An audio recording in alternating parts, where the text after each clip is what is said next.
You people are at the position of attention. I pledge allegiance to the flag of the United States of America and to the republic for which it stands, one nation, under God, indivisible, with liberty and justice for all. I feel like I'm like Baba Booey on the Howard Stern show.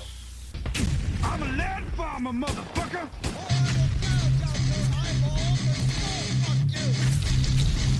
Mayday, are you pissing? Yeah, yeah. Can you hear that? Jesus Christ, yeah, we can hear it. Name? Lead guy Joseph D. Shutt. Rusty Bayonet, lead guy. You want to kill Germans? Yes, sir. Not with this. I wouldn't take this rusty piece of shit to war, and I will not take you to war in your condition. What is this? Anybody. It's a can of peaches, sir. Lieutenant Nixon thinks this is a can of peaches. That is incorrect, Lieutenant. Your weekend pass is canceled.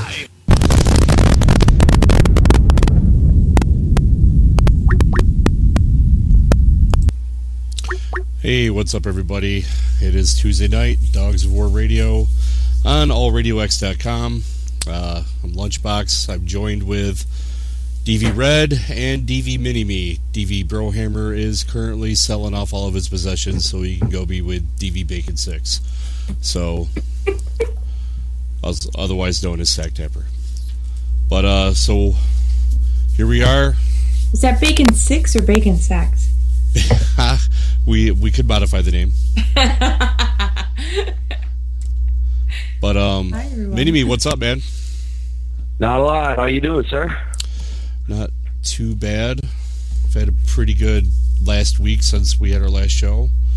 How about you guys? Red, how's life? You've been writing a lot, haven't you? I've been trying. It's going all right.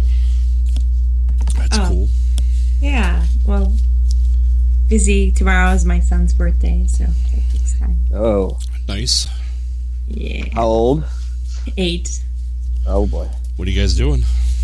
Gonna go to the Choo Choo restaurant, of course. Wait, the what?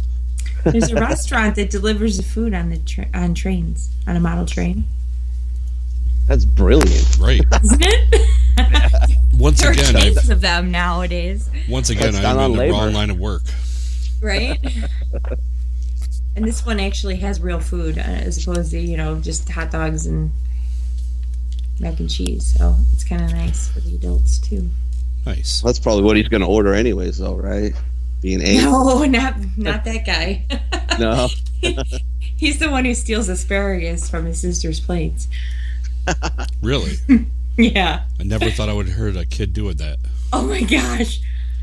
It's the funniest thing to watch women's expression, or any adult's expression, when I take him grocery shopping, because we go to the produce section. He goes, "This is my favorite place in the store." And I'm like, "What? What are you smoking?" He's like, "Mom, can we get green beans?" And I'm like, "Ew, no."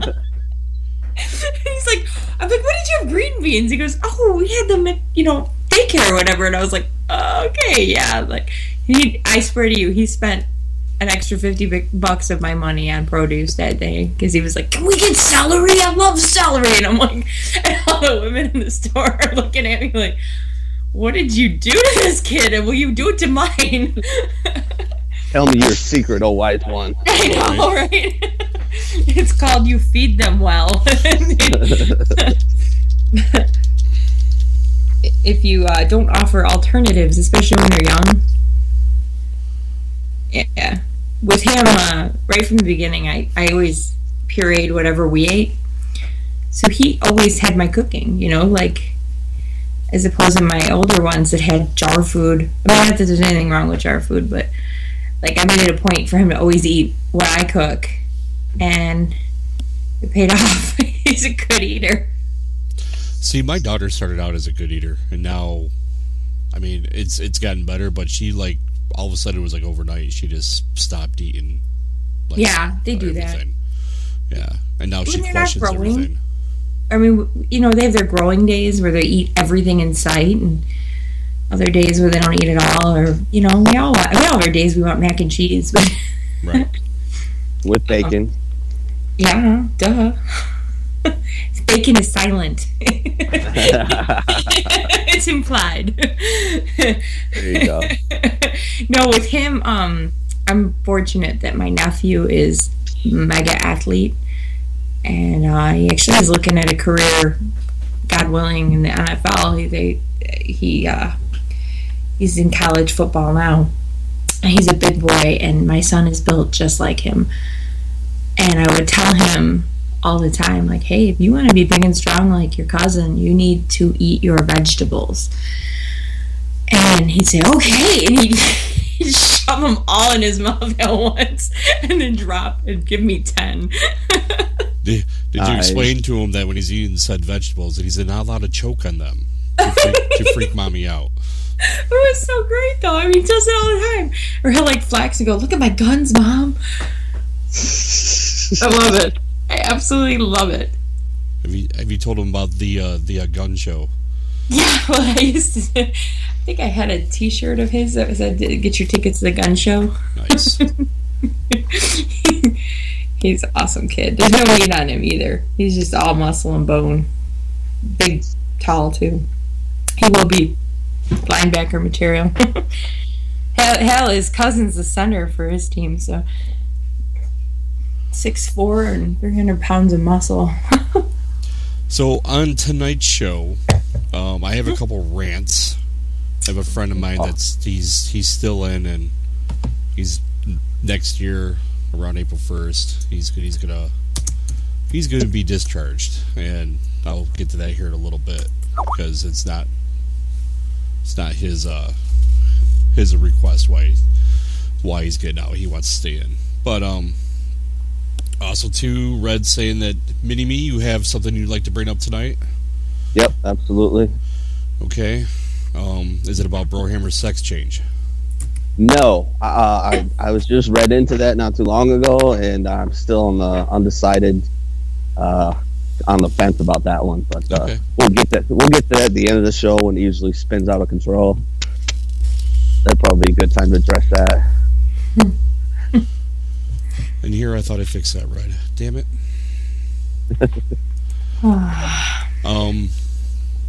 Also too, we're gonna shoot out some names for the new. Basically, I should back it up a little bit. When DV's radio station comes out, our show will basically, the name of it will be No More. I'm gonna retire Dawgs of War Radio because we're going to start fresh, basically. We're going to, it will still be the same host. It'll be myself, Red, and Brohammer. And maybe we'll initiate Mini-Me in. Who knows? There's a certain amount of hazing that goes on. And, which you'll be the first one to get hazed, Mini-Me, if we let you in our circle. I'm ready. We're going to launch it with you. Yeah, we're going to. I'm a big fan of hazing, so you don't have to haze me. I make an ass of myself all on my own. Right. And Brohammer runs around in silkies and a safety brief. Well, yeah, yeah. The freaking yellow band. His belt. PT belt? Yeah, I couldn't even get it out just because the image of him being in silkies was enough to make me. Yes, but you have to understand. I met him face to face with a Nacho Libre kind of mask. In addition to the silkies, the PT belt, and a giant bottle of whiskey in his hand. Nice. So you hired him as a stripper. Good. That was like, I can't think of a better way to have met him in person. Honestly, I jumped out of my car and ran and gave him a big hug. But when we go to DV Radio, we're going to start basically anew. This is kind of like our working out the kinks run, more or less. So we're going to work on a new name. I don't know when the DV radio station is going to go live. I know Dan and company are working on it. pretty diligently. I mean, he hasn't really let me know a lot of what's going on with it, but that's probably for the best. But I'm not sure when it's gonna be up and running. I know they want to get it up and running soon, but as far as the timeline goes, I don't know. I mean, they haven't even let that loose on the DV main show that's on Wednesday nights. But when it all happens, we'll be doing a new intro. I don't like the intro that we have currently, but I'm not going to waste time on changing it if we're going to be changing our name and everything. So Exactly. we're going to be doing, for our breaks, I want to do more commercials as opposed to music, because we'll have there'll be more music shows during the DV radio station. I mean, Dan's already getting ideas for what he wants to play in playlists and everything else. He has a lot of work, so, which I've told him I'll help him out as much as I can, but he hasn't sent no work my way. I think a lot of it is beyond our realm anyways. I think a lot of it's mainly him putting stuff together and working with other people. But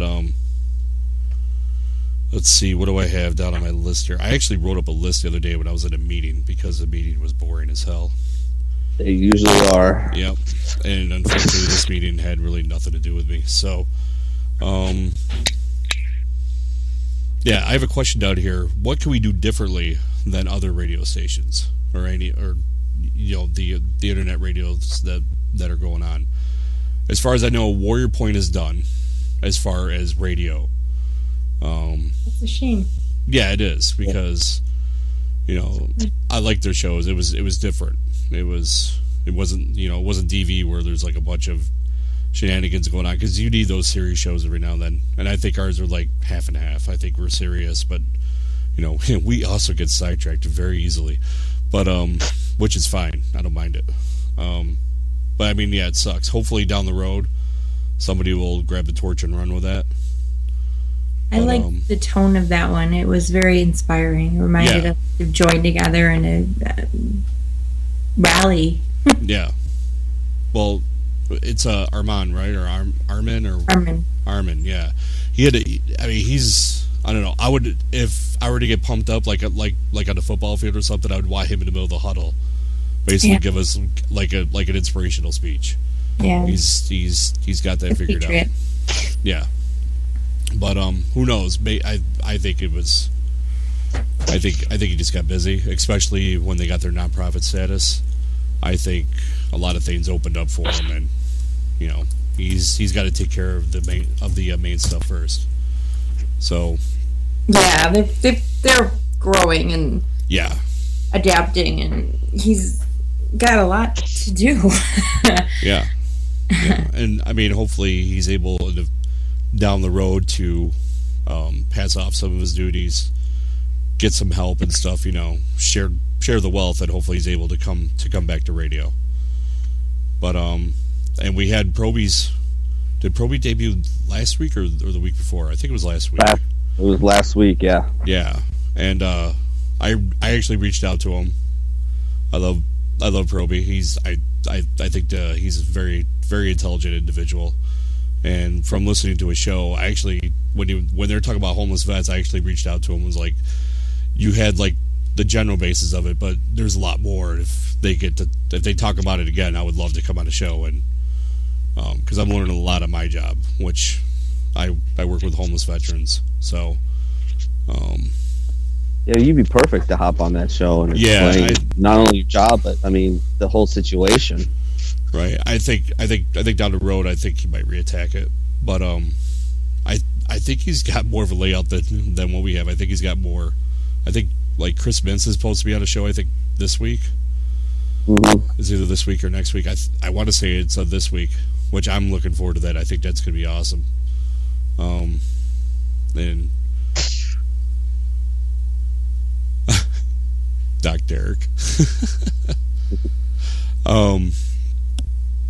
What else? Let's see. Let me look down here on my list.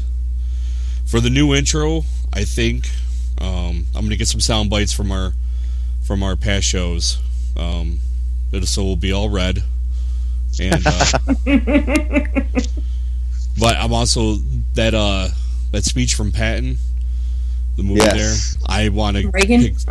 I want to just pick some sound bites out of that. So I'll probably get some stuff out of there. You can get some good stuff from that "Why We Fight" by Ronald Reagan. Yeah. Yeah. That one's pretty good too.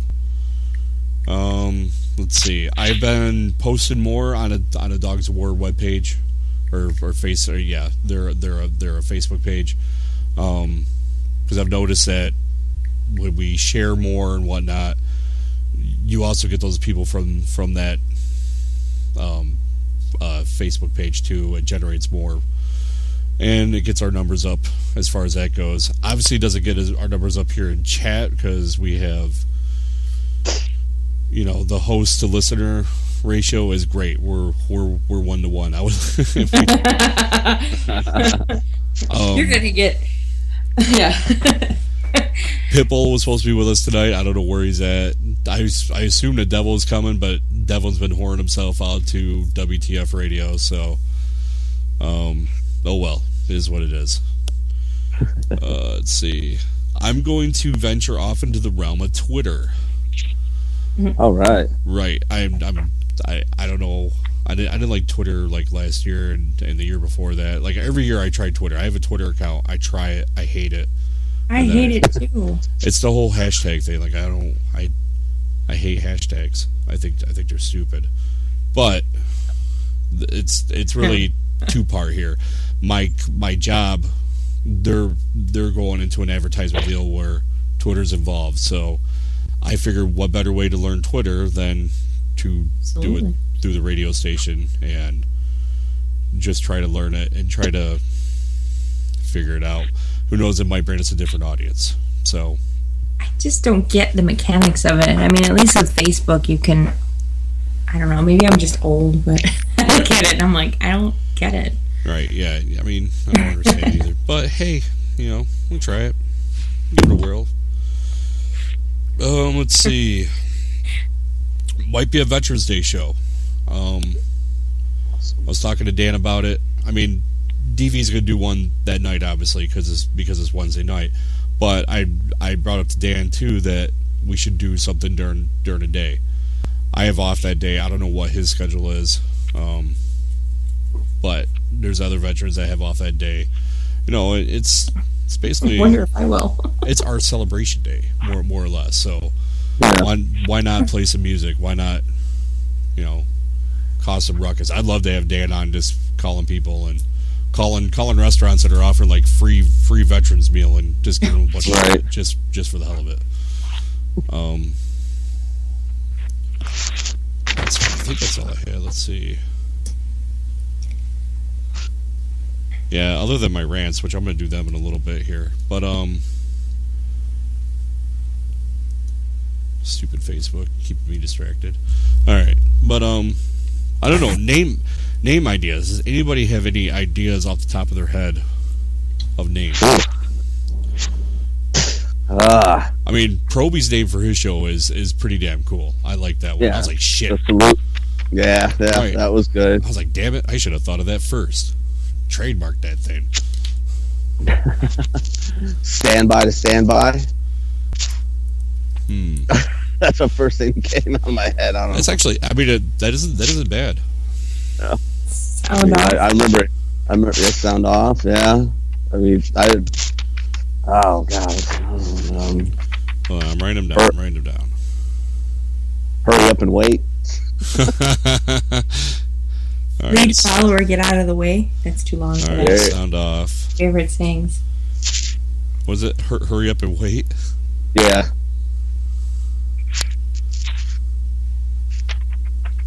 Oh, what else can we do? My personal. Yeah, Dr. Eric. It'd be the show after we get rid of Dawgs of War. Fall In. There we go. Yeah, I like that. I like that.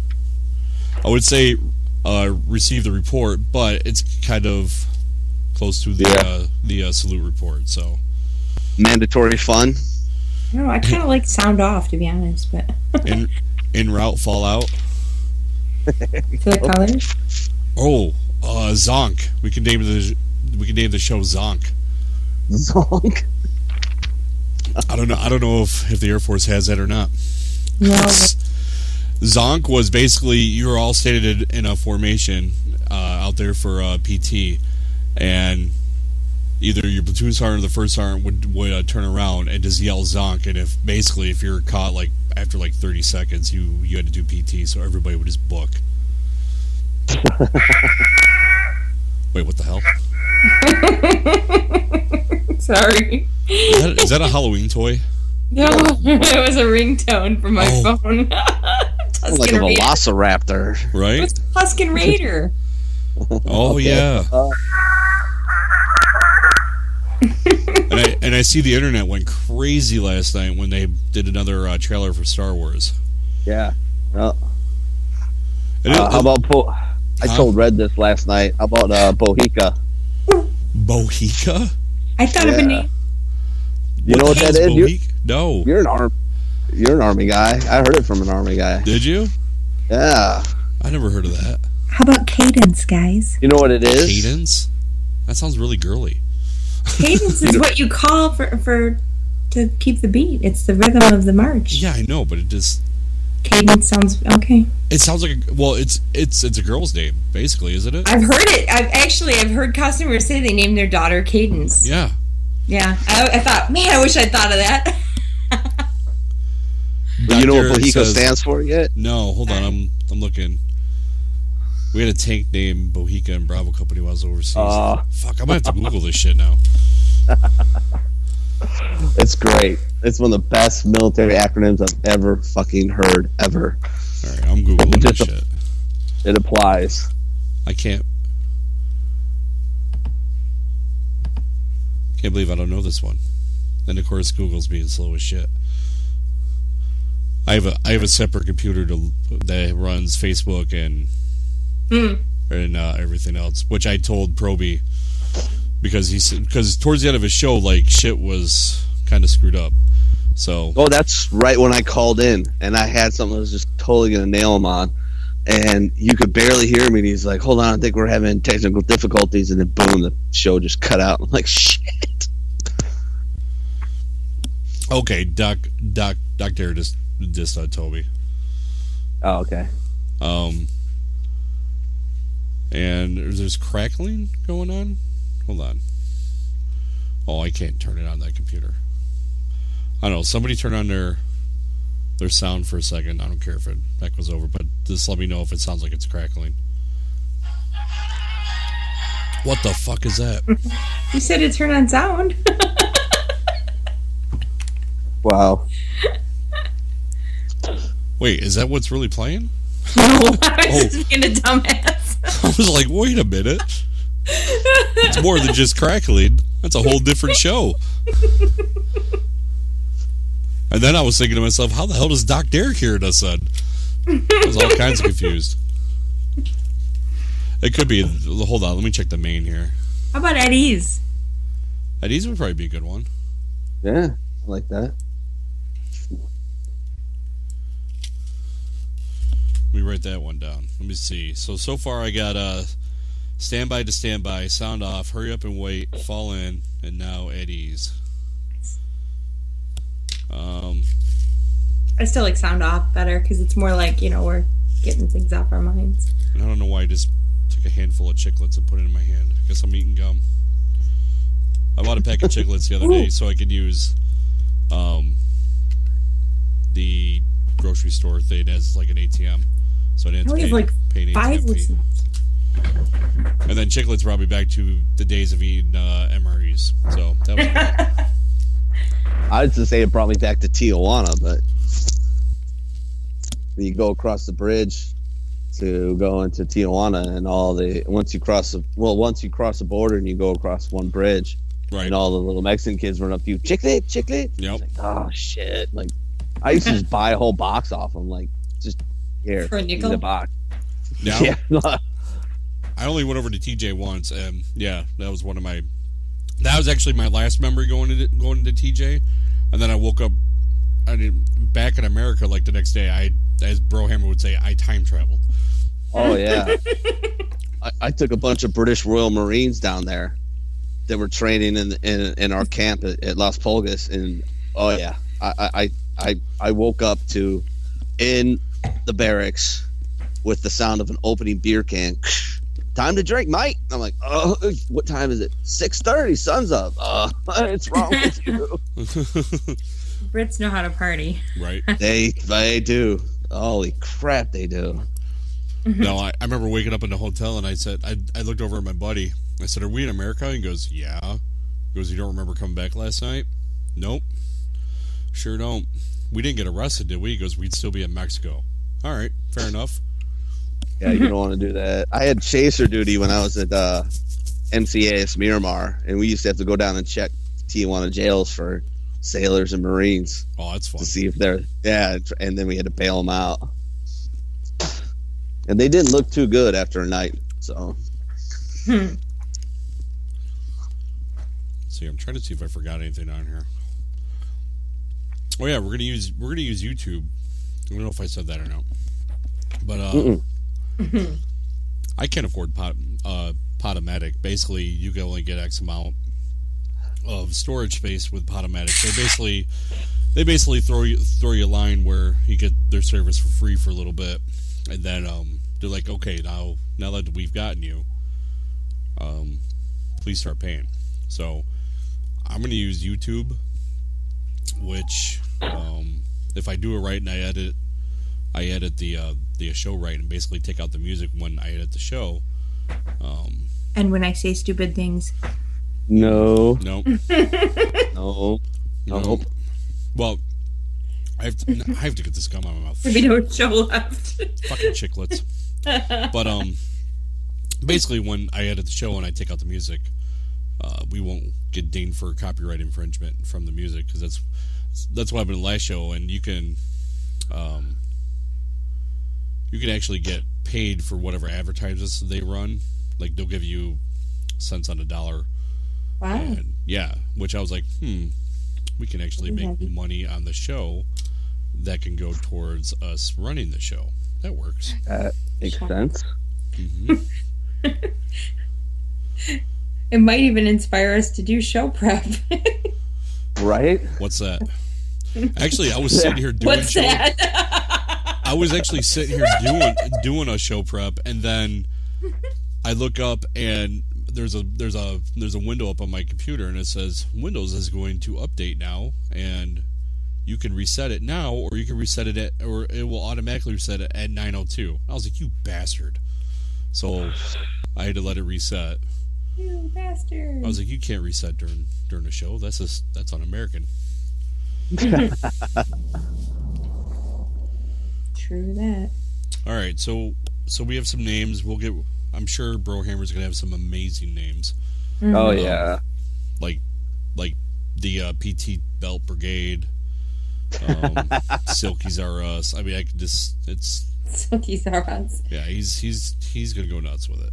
But bacon, bullets, and boobies. Right? Yeah. Bacon 6 and her insane brigade or some shit like that. I don't know. Bionic said he wanted to come on tonight, but he is. Where is he? He's away on Skype, so I think that's what the yellow icon means. He's away, so hopefully he'll come on eventually. I know in Aussie time, like, what, they're completely ass backwards, aren't they? It's like 9:30 in the morning over there or some shit. Yeah, I'm not sure, but yeah, he is That's down under. typical American answer. They're ass backward from us. They're just ass backwards from us. All right, but Mini-Me, what'd you have? Oh well, this kind of fell into my lap, completely randomly, and it's really awesome. And I want to try and get track one of these guys down, to do an interview with them. You're tracking men down. Well, you know. Okay. It's a special comedy special on Netflix called Comedy Warriors, and this group of A-list comedians and writers got together and brought some combat wounded veterans and put them through kind of a crash course workshop on doing stand-up comedy. You know, kind of the whole DV thing, the thing we do on this show is healing through laughter, right? Mm-hmm. Some of the best medicine is laughter. So they brought 5 of these guys, 4 guys and 1 girl together, a couple amputees, double amputees, one gentleman who was a staff sergeant in the Army, old salty guy. He got blown up by an IED and received burns to 38% of his upper torso and completely messed him up bad. And they brought them together and they did this special. And these guys actually, within, the hardest thing to do is to get up on stage in front of people and try and make them laugh. That's terrifying. But because these guys have gone through, and gal have gone through what they've gone through, that's nothing. So they just actually very quickly morphed into, I don't give a shit if you laugh at me or not. I'm going to tell my story. Mm-hmm. And they went to these workshops, and the comedians were Lewis Black, was one of the main mentors, couple comedic writers. Zach Galifianakis was one of the mentors. And they worked through these stand-up routines, and then they headlined a show at the Laugh Factory. Mm. And one of the best ones that I pulled out of it was he was driving down the road in Iraq. IED went off, blew up right in front of him, took off his leg, but it hadn't quite taken off, but it damaged it severely. He's in an incredible amount of pain.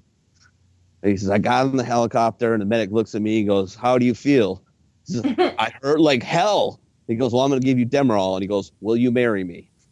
Like, I thought that was hilarious. And just the way they take their pain and their experiences and make normal people laugh about it is therapeutic to them, but not only to them, but to other people, because, a lot of us know, a lot of civilians have family members that have fought in the global war on terror or in Vietnam or Korea or whatever. And, to have those experiences shared kind of helps them out too. Just as much as the comedian. And the last quote I got at the very end of the special was from Bobby Henlon, who's a staff sergeant. He says, just telling my story is the best revenge I can get, not just for me, but for my buddies. I can help more people than the guy who did this to me will ever hurt or kill. That is my revenge. I was like, holy shit. Kind of get chills from that. Yeah, that guy is still doing stand-up. He actually he's the one who, they all killed it, which in comedic terms is, you did well. You made the audience laugh. He's still doing stand-up comedy to this day. That's his thing now. It's outstanding. And it's called Comedy for Warriors. You can find it on Netflix. Yeah, check it out. Oh, yeah, I'm going to check that out. I will. Actually, I'm going to try. I have a friend of mine who actually, go ahead, Mini-Me. I want to track one of these guys down, at least one of them, and try and bring them on the show. That'd be awesome. Yeah. To talk about, especially this Bobby guy. He's just, holy cow, his set was just, I am a stand-up comedy junkie. Like, I am obsessed with it. It's what keeps me going, and so for me to find these guys funny, that to me, that says something. Like, they were good, and this guy was really, really good. Like, one guy did a joke. He goes, I went on this intensive study abroad program with the United States Army in Baghdad, Iraq, and he bends over and he looks at his prosthetics, and then he looks up to the audience and he goes, well, you can tell it didn't go very fucking well, did it? And it just I just started dying laughing. I'm like, oh my God, you just said that, didn't you? So there's a thing about laughter, and there's a lot about laughter, but one is that it actually does relieve more stress than tears, like significantly more. Like, it relieves the stress levels. But second, you take the power out of what they did, like what happened to you. You take the sting out of it. It's kind of like, yeah, you know what? So what? Well, absolutely. This happened, and so what? It's therapeutic too, because you're opening up about it. I mean, you're getting that shit off your chest. Exactly. And you see these guys after they do the set, and you can just see a difference in them. You can see the happiness in them, even if they're not necessarily smiling. You can just see the eyes wide open, the color of their skin, their posture, everything is totally different. And they're like, I want to do this. I could so go right back up there and do this again. And that's crazy. Well, there's that adrenaline rush, but I think there's more to it too. Oh yeah. Just sharing that and having somebody else understand too, I think makes a big difference. Yeah. Yeah, someone I could serve with who is now he's doing the comedy circuit down south is Troy Giddings, and I'll eventually have him on. He's basically like on the southern circuit more or less, and he only can do it on the weekends because his day job is teaching. So, but I've already reached out to him.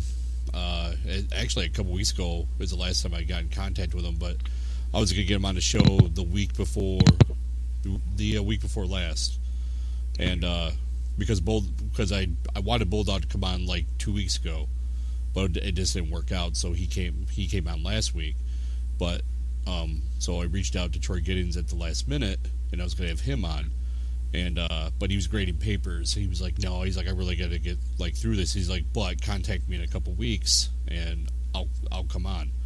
So. But he's a combat vet too.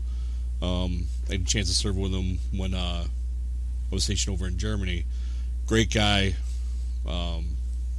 super witty and sarcastic. Typical traits that make a great comedian, and great on his feet too.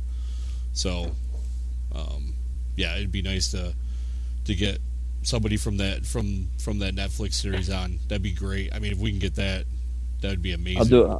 I'm on it, man. I don't know how long it's going to take. I may take a couple days. I don't know, but right. As soon as I saw it, I'm like, I'm doing this. And I told Red, I texted Red, I'm like, I'm doing this. Nice. I'm going to do it. Yeah. It was just there's parts where I was tearing up too, but one of the gentlemen that I was talking about, Bobby, the staff sergeant, he says he made a great joke. He told his wife, he says, if I don't come home in one piece, I want you to move on. And then he paused, and he says, well, the good thing is at least her and her new husband let me rent out the garage. I was like, oh my God. And he's sitting right next to his wife, and his wife's died. It's just great. It's just, it just blew me away. I have never seen a comedy special ever like that. And they actually got signed to do the headline like 4 different Laugh Factory and improv clubs around the country. They need a USO tour. Yeah. Oh yeah. And I hope that's something in the works. I mean, especially to go to places like Walter Reed and stuff like that. Yeah. And they take out the guys and gals that are busted up and make them laugh. Yeah. And make them laugh from their brothers who've been there and done that and have conquered their pain and their fear and their anxiety by humor. Yeah. So I just can't believe it. Just randomly, I was just looking for something on Netflix to watch, and I'm like, what the heck is this? Warrior Comedy Warrior? Okay, boom, checked it out. I'm like, holy shit! I started writing down notes, and I'm like, and I text Red. I'm like, I got to put this on the show. So. Definitely, I'll put that. Yeah, that'd be a lot of fun to get 1 to 2 comedians on here. Well, yeah, but not that bitch who was on TV. You remember? Yeah, that? you definitely. What's that? There was a chick who came on TV one night, and she purposefully caused problems. So we gotta watch. Oh yeah, that was early on, wasn't it? Yeah. I remember that because didn't Dan like paint up on her? Or was that? She was awful the whole time, and then they were mad at us because we were heckling her in the chat room. But she was awful. Right. And later they figured out that she did that on purpose, hoping to play the victim with the veteran community? Doc Derek just has a really good question. Why do people get butt hurt over comedy? I don't know. I think people. You have to understand what comedy is. I mean, and if you don't listen to it. I mean. Oh no! Like, hey, I went to a comedy show. I've been following this guy for years. D. Ray Davis. He's been in a bunch of movies. He was in the 21 Jump Street movie, The Fog, bunch of movies. I've been following him since Chicago, and I went to see him up at the comedy club up there in Newport, Kentucky. And we come in, we sit down. It's me, my best friend, and 200 black people. And he comes up, and he gets up on stage, and he goes, and he starts his bit, and he sees me, because he knows me, like we don't call each other on the phone, but he knows I've been to some of his shows. And he goes, people, I want you to understand this. See these two white boys? Do not fuck with them. They are batshit crazy if they're going to come in a room with 200 black people. And my buddy's just like, what the fuck? I'm like, dude, this is what he does. Don't get all upset about it. Like, yeah, who cares? You can't go to a comedy show and get upset, or you're an idiot. I'm sorry. You just can't do it. Well, it's interesting because most people don't have a sense of humor anymore. Like, we've become so serious that it's like, I don't know, like we lost our sense of humor. We're devolving. Well, it's just PC. We're just too PC. I can't tell you how many people have taken, you know what a smart ass I am, how many people have taken, oh, hang on one second, I'm sorry.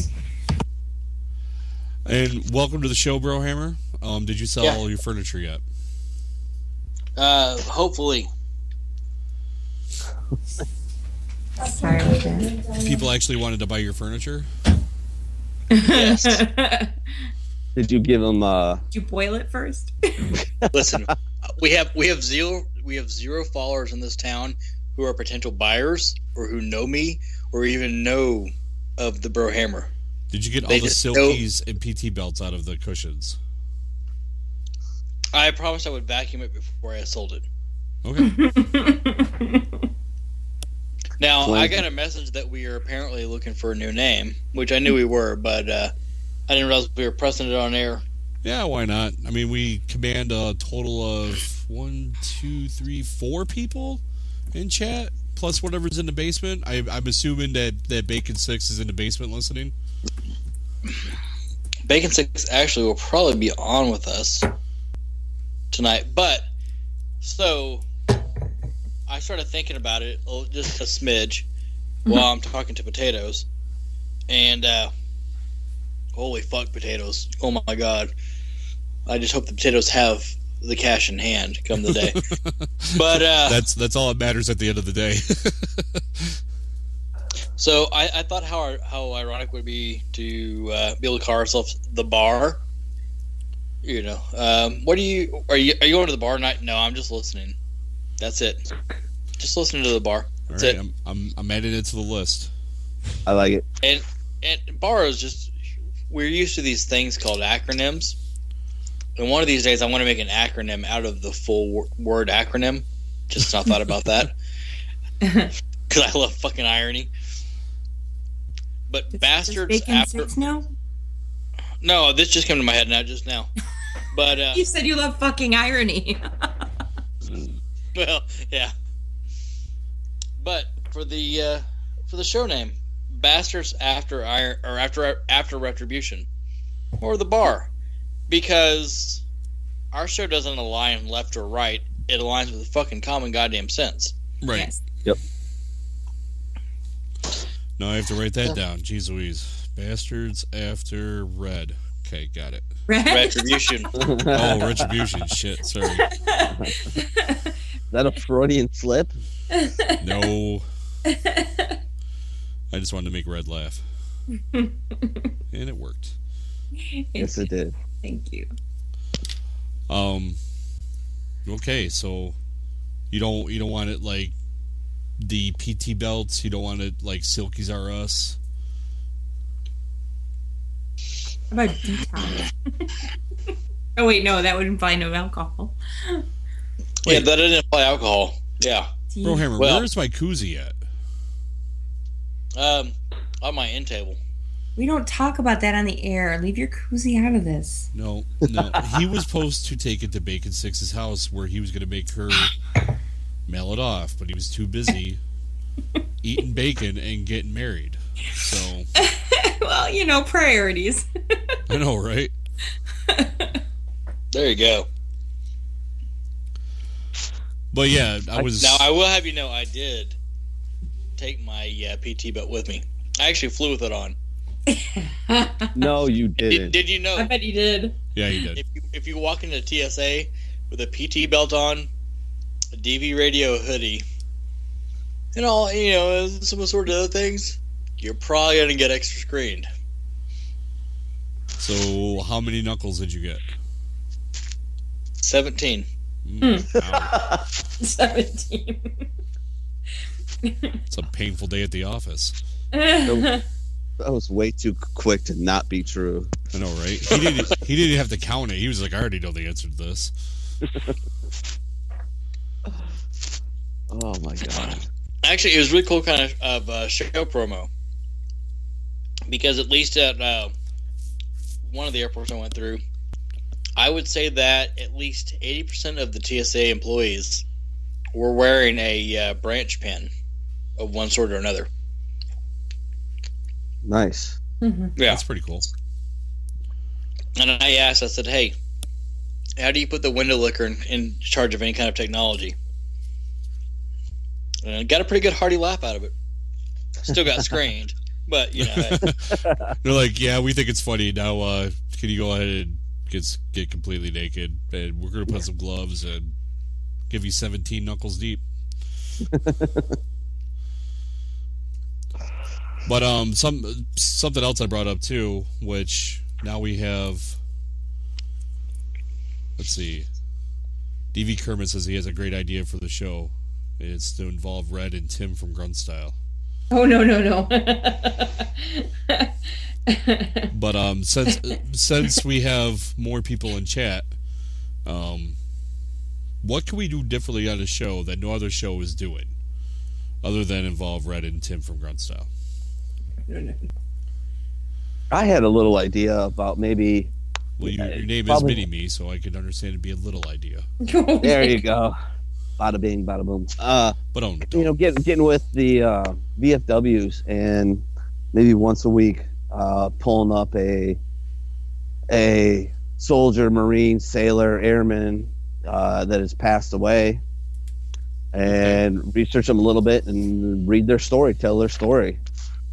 Bring them back up to light so they're truly not forgotten. Something like that. I was thinking about. I like that. I mean, I've seen Bulldog do it. I've seen Brohammer, share a couple different ones too. Yeah. Where Exactly. They do either once a day or once a week. And that was the thing. He committed to that for a solid year because of bullshit that was in the news and the press covering. And I just told him, I said, hey, you know what? I said, that's a fucking awesome idea. And I said, I will back you every day. And if I'm only on Facebook once a day, at a minimum, I share that once every day. Yeah. He has such a, And then it hits my page, and then I share it. Mhm. Instantly. I like that But though. that's something we could do. Yeah, nobody else is doing that. I don't know. It's just it's something to mill over, and we'll toy with whatever ideas come up. We will toy with until we go to the actual DV radio station, and then hopefully by then we'll have everything figured out. Because I mean, we don't know when the DV radio station's going live. Obviously, I mean, not even Dan knows, and he's been working on it pretty diligently. So. I got a sneaking suspicion it's going to be like a Wednesday night at like 20:58, and you're going to get a call like, "All right, we're live, we're going. Are you ready?" Like, I just gotta, it's just because it's TV. It's going to be last minute. Yeah, it probably totally will be, and I'll just jump in. I'll be like, "Fuck it, let's go."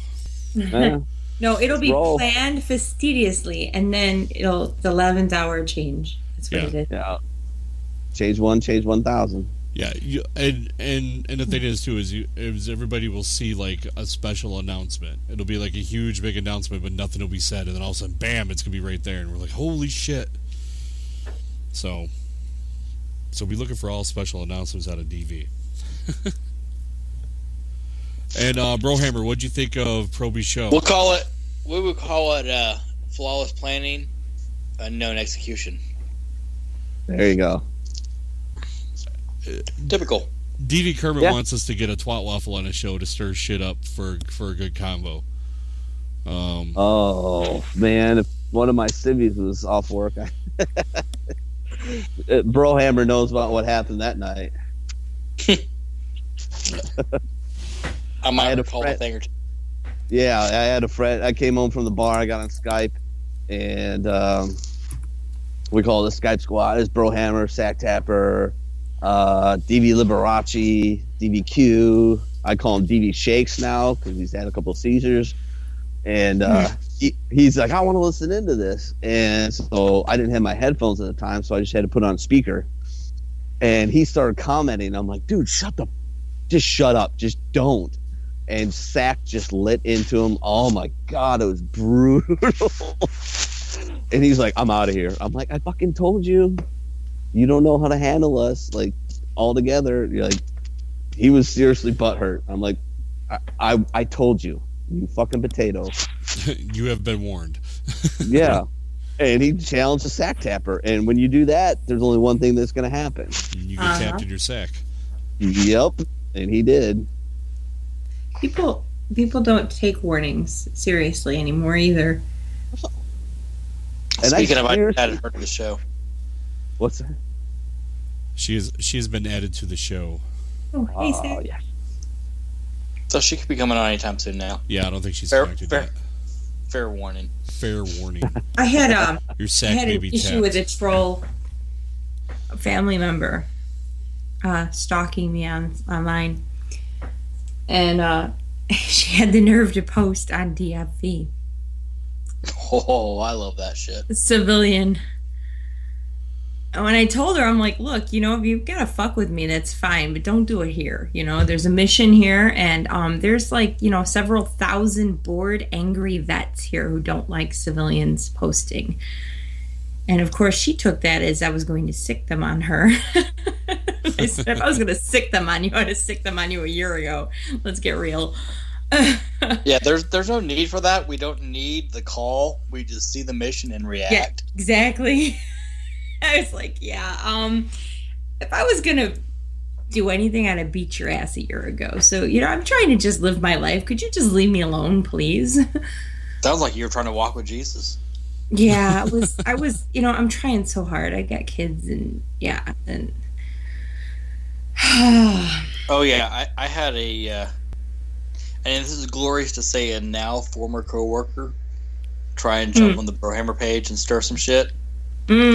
Yeah, needless to say, that turned out not so well for one of us.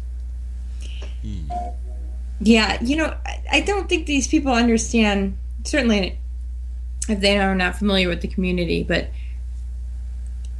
we are family. You wouldn't let anybody pick on me and vice versa. So when you start shit in our house... No. That's what I always say on DFV too. When people start shit, I'm like, whoa, you're in my house with bad manners. Get your feet off the furniture and behave or get out. I would absolutely let them fuck with you just long enough to justify what I was going to do.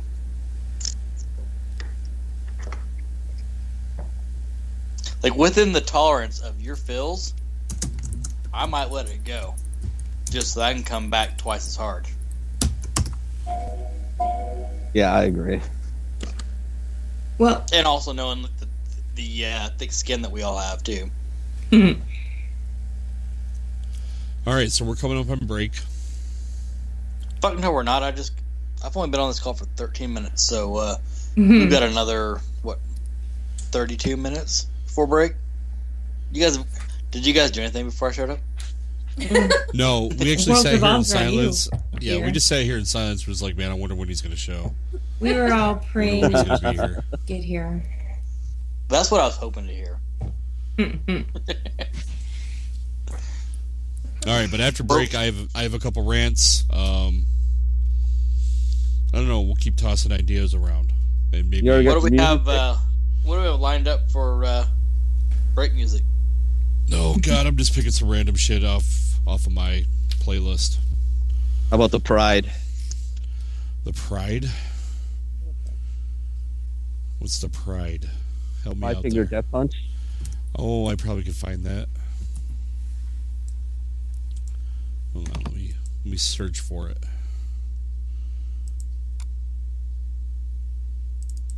Talk amongst yourselves. I'm looking. Yeah, but now I'm thinking of what to counter suggest. I Do you know what album that's off of, Mini-Me? do not. All right, I'll just Not look. off the top of my head.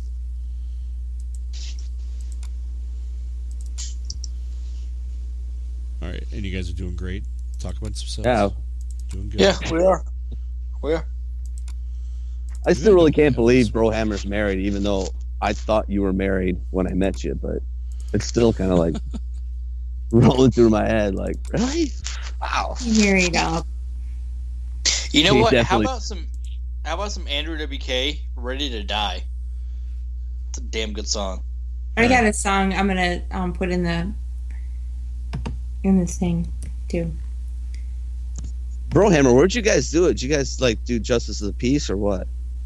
Hell yeah. Okay, I figured. Quick, easy. Yeah, we were just making it official. Now, Yeah. coming up in the springtime, we will have Yeah. a full-on Vegas TV wedding. I was here in March, maybe. Yeah. Okay. So Yeah, we're going to sorry. invite DVs out to Vegas. Oh, Which- good lord! Right? Can we start a GoFundMe campaign for bail money? I just It's going to be I a general want fund. vacation Put money. on it. So now we're also going to be inviting out Las Vegas law enforcement for complimentary drinks, etc. You know, just a thought I had. You know, so we need to go fund me for that also. That would be a great idea. GoFundMe is an odd thing to me. Yeah, It's yeah, like I'd say that panhandling. sarcastically.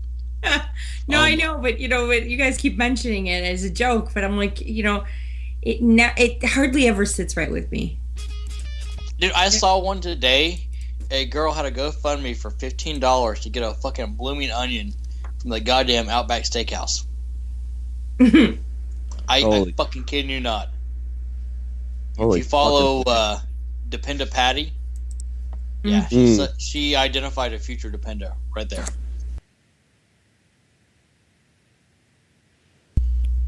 What the fuck happened to that?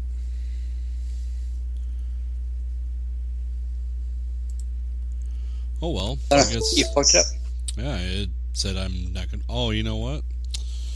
Yeah, my computer fucked up. Oh well. Blame it on your computer. Uh huh.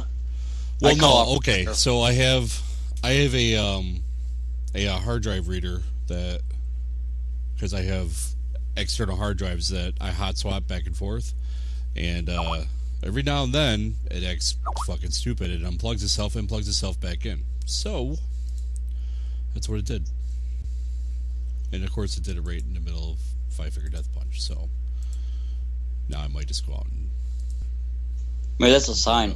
maybe it is, yeah. Live mic, hot mic. Are those potential names there, Red? We could use hot mic. Oops. I was listening to music on my own. I thought you were talking over music. I'm such an idiot. Music on my own. I thought you were talking. Really? Really? Really? For reals.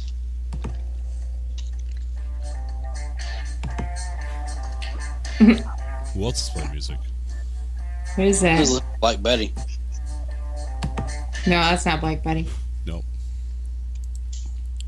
Well, fuck it, sound like it, so fuck off. Ouch. Don't worry, it's just the whiskey talking. I still love you. All right, so I have a rant. Actually, actually, this is probably the one I'm kind of pissed off about. That was a bad burp. Anyways, just to warn everyone. Huh? Second glass. What does that mean? The third one's coming after this?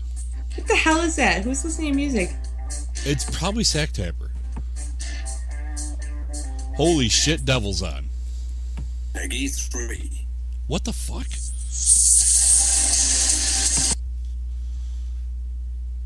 I've been on mute. It's not me. Mini me? See, Mini me didn't answer. He's away from the keyboard. That was my computer having opened something in the background. I fucking hate it. Oh, okay. Were you like on a news page or something like that? And because sometimes that happens to me, where like No, I was on play. freaking YouTube, but The worst of that fucking Starbucks one. Holy fist fuck, I hate that goddamn thing. No, you love it. Starbucks has a new blah blah blah. Shut your fucking fist fucker. All right, so a friend of mine last week, guy that I had served with out of Fort Irwin, he just got a recent a letter from, I guess, the Department of the Army or whatever, basically saying that next year on April 1st he'll be involuntarily separated under honorable conditions. And this is part of the drawdown that the military's having. He will have 17 years in. He's a drill sergeant. He's currently a what the hell? I'm echoing like hell. there's an echo.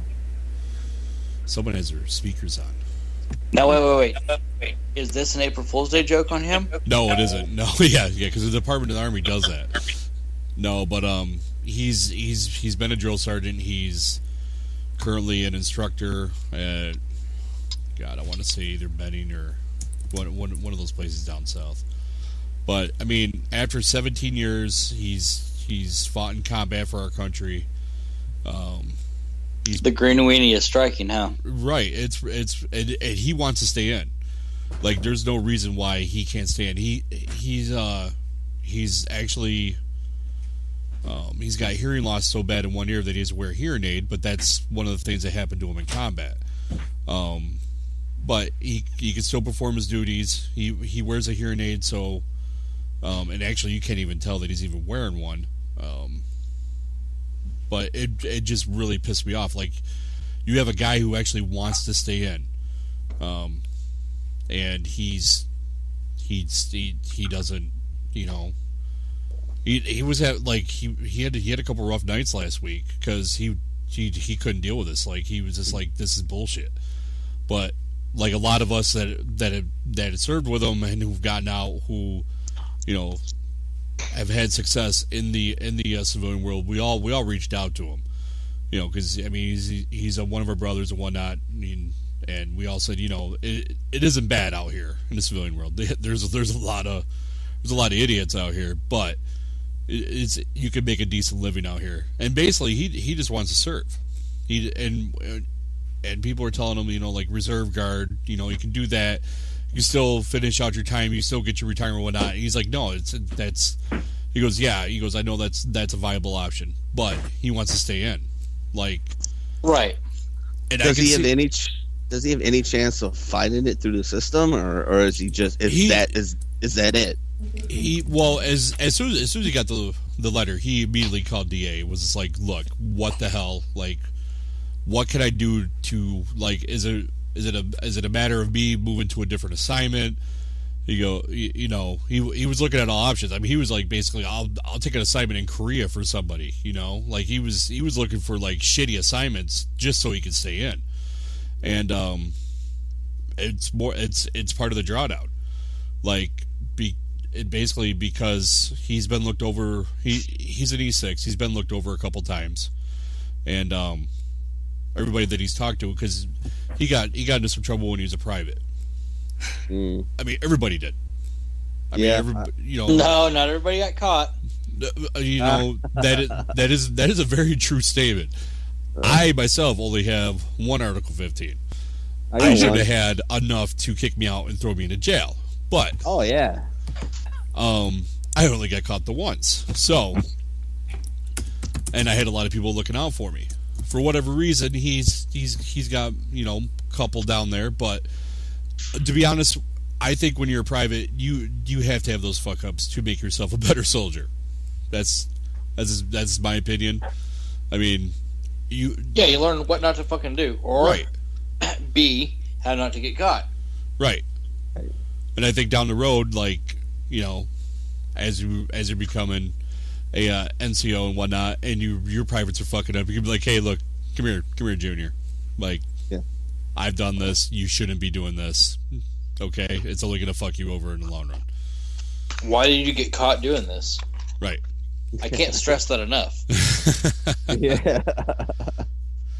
But anyways, back onto him. I mean, here's a guy who wants to stand, and they're having this drawdown and whatnot. It was announced like 6 months ago that they're going to be reducing the armed forces. Well, now, as the paperwork shuffle goes through, it's finally coming down, and they're actually handing legit letters out saying this is going to be your discharge date.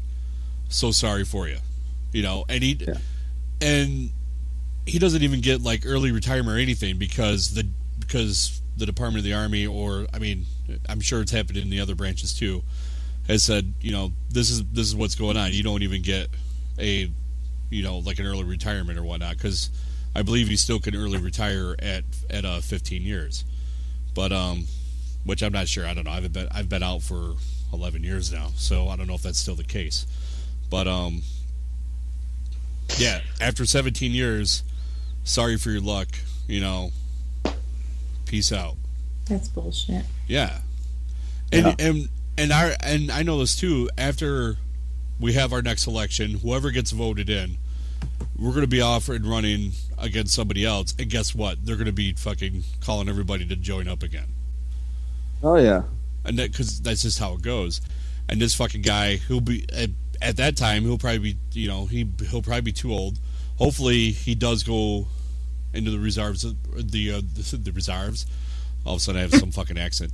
The reserves or the guard. That way he could jump back over. Hopefully, but who knows? He might get really jaded by the whole thing and just say fuck you and just ride off into the sunset. And does he have a wife and kids or no? He's typical grunt. He's got an ex-wife and some kids. Yes, pull out. Right. Yeah. So ex-wife, bad credit. Yeah. He's your typical grunt.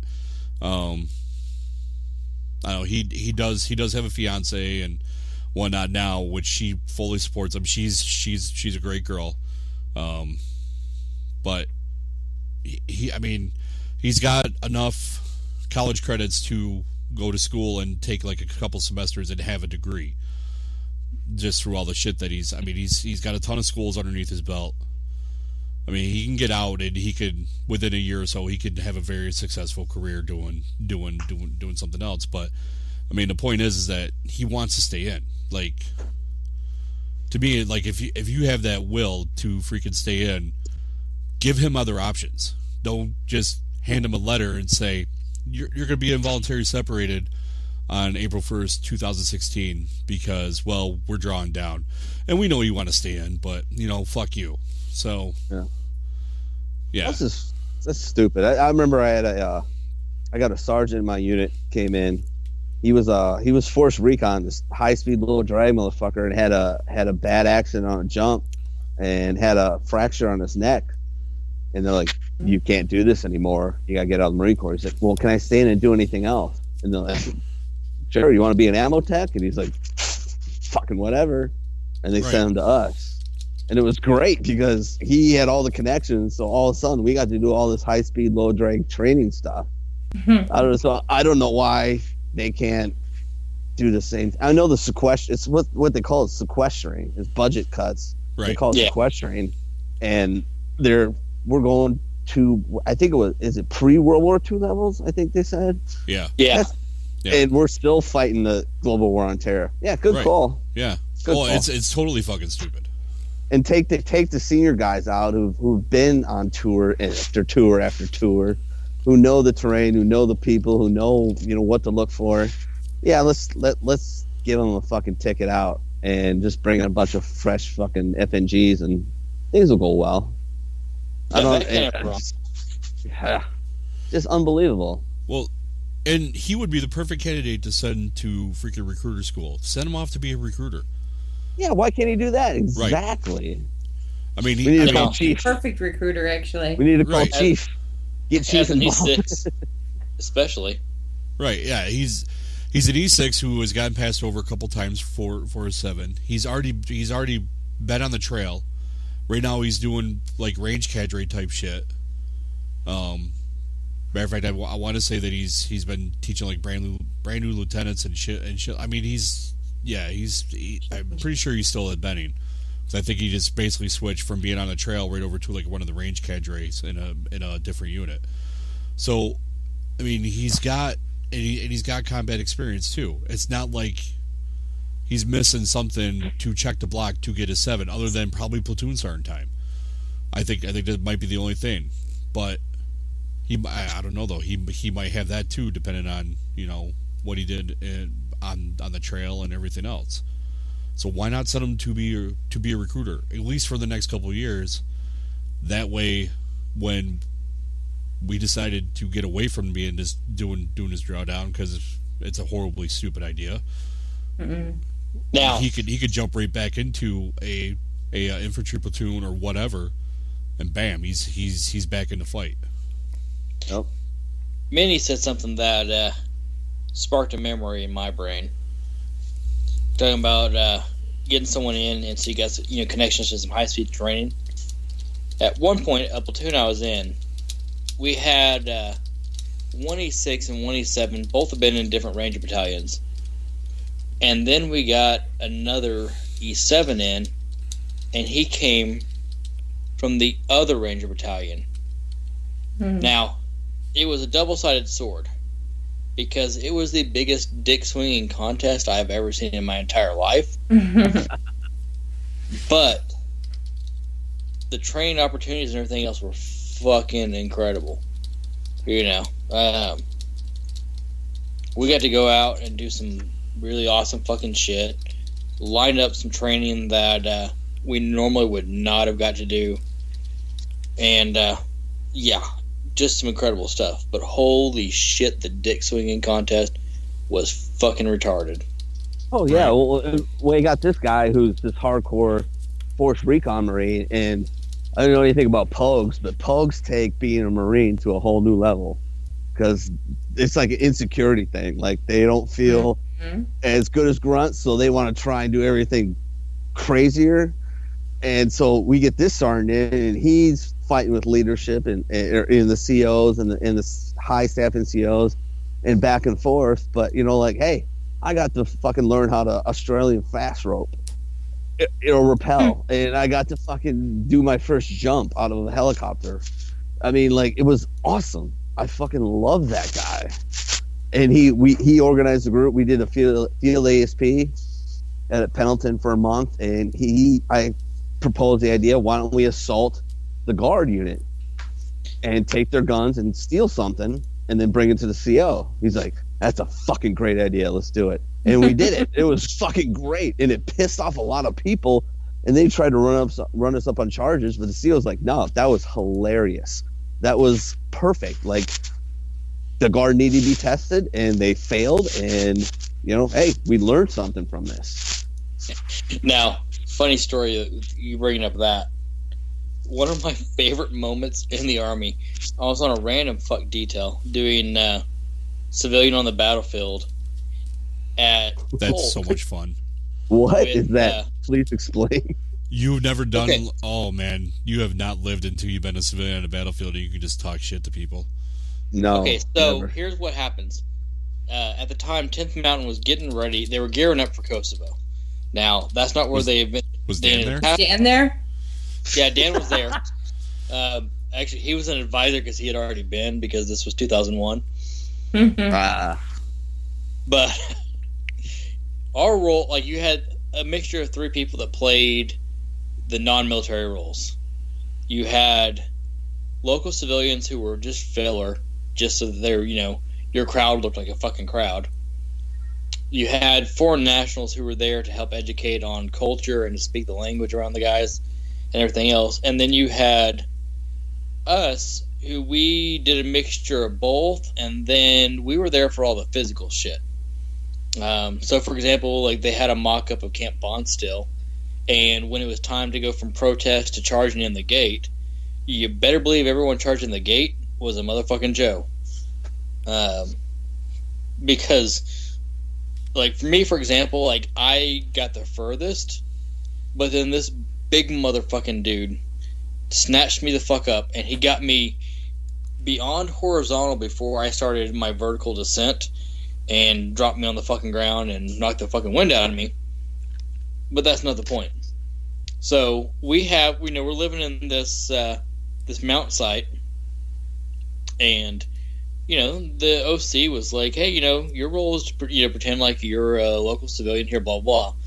Well, they had their Constantine and everything else set up next to us and all that, and I said, hey, you know what? There's all these Constantina stakes that are on our side of the wire. If I was local, I'd probably be pissed off about that. Can we do something about that? The OC goes, you know what? Good fucking idea. He wasn't thinking very well, but good fucking idea. And the Constantina was just on our side of this hill. And on the downward slope of the hill was where they had all their porta shitters. So we decided, you know what?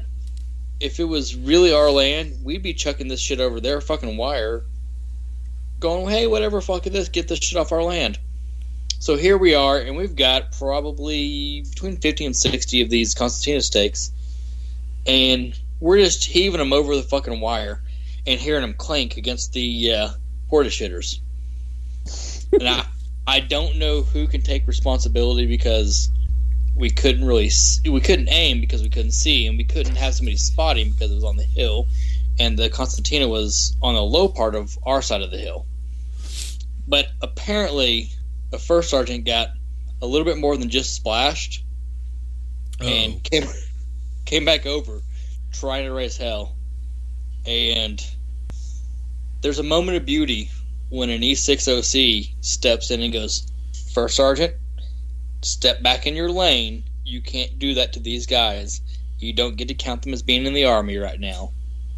Treat them as local civilians. Mm-hmm. Awesome. Oh, man. Yeah.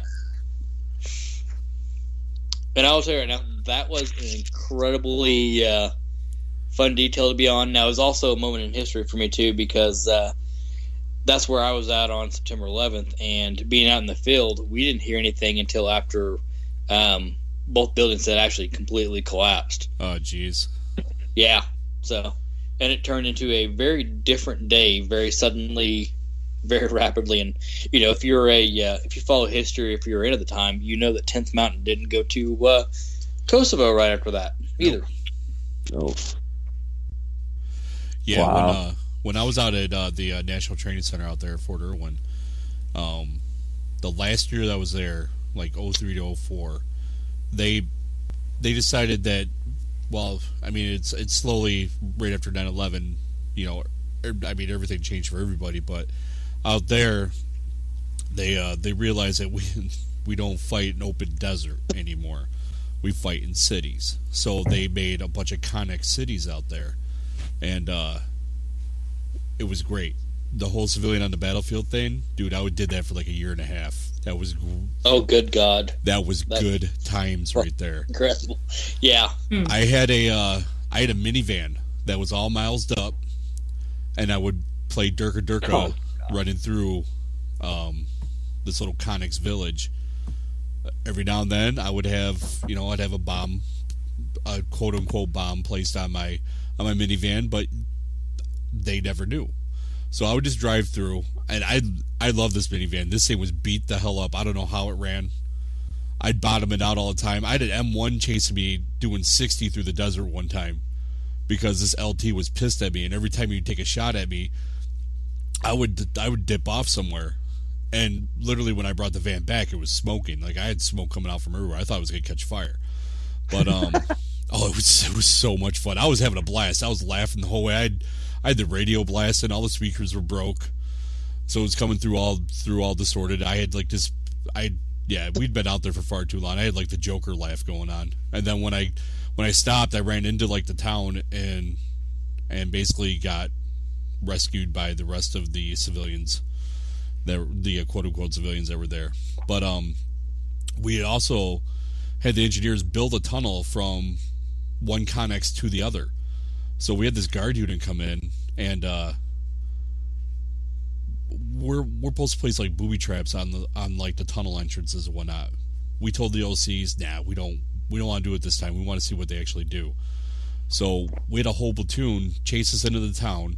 We go into the one connex. We open up the freaking trap door, jump down through it, leave one guy behind, and he puts a chair over the top of the trap door, and he sits on it, and he starts reading a book. That platoon of National Guard came flying in there and just see him, and they're like, wait a minute. Where did like the other 20 people go? He's like, Durka. He just keeps reading.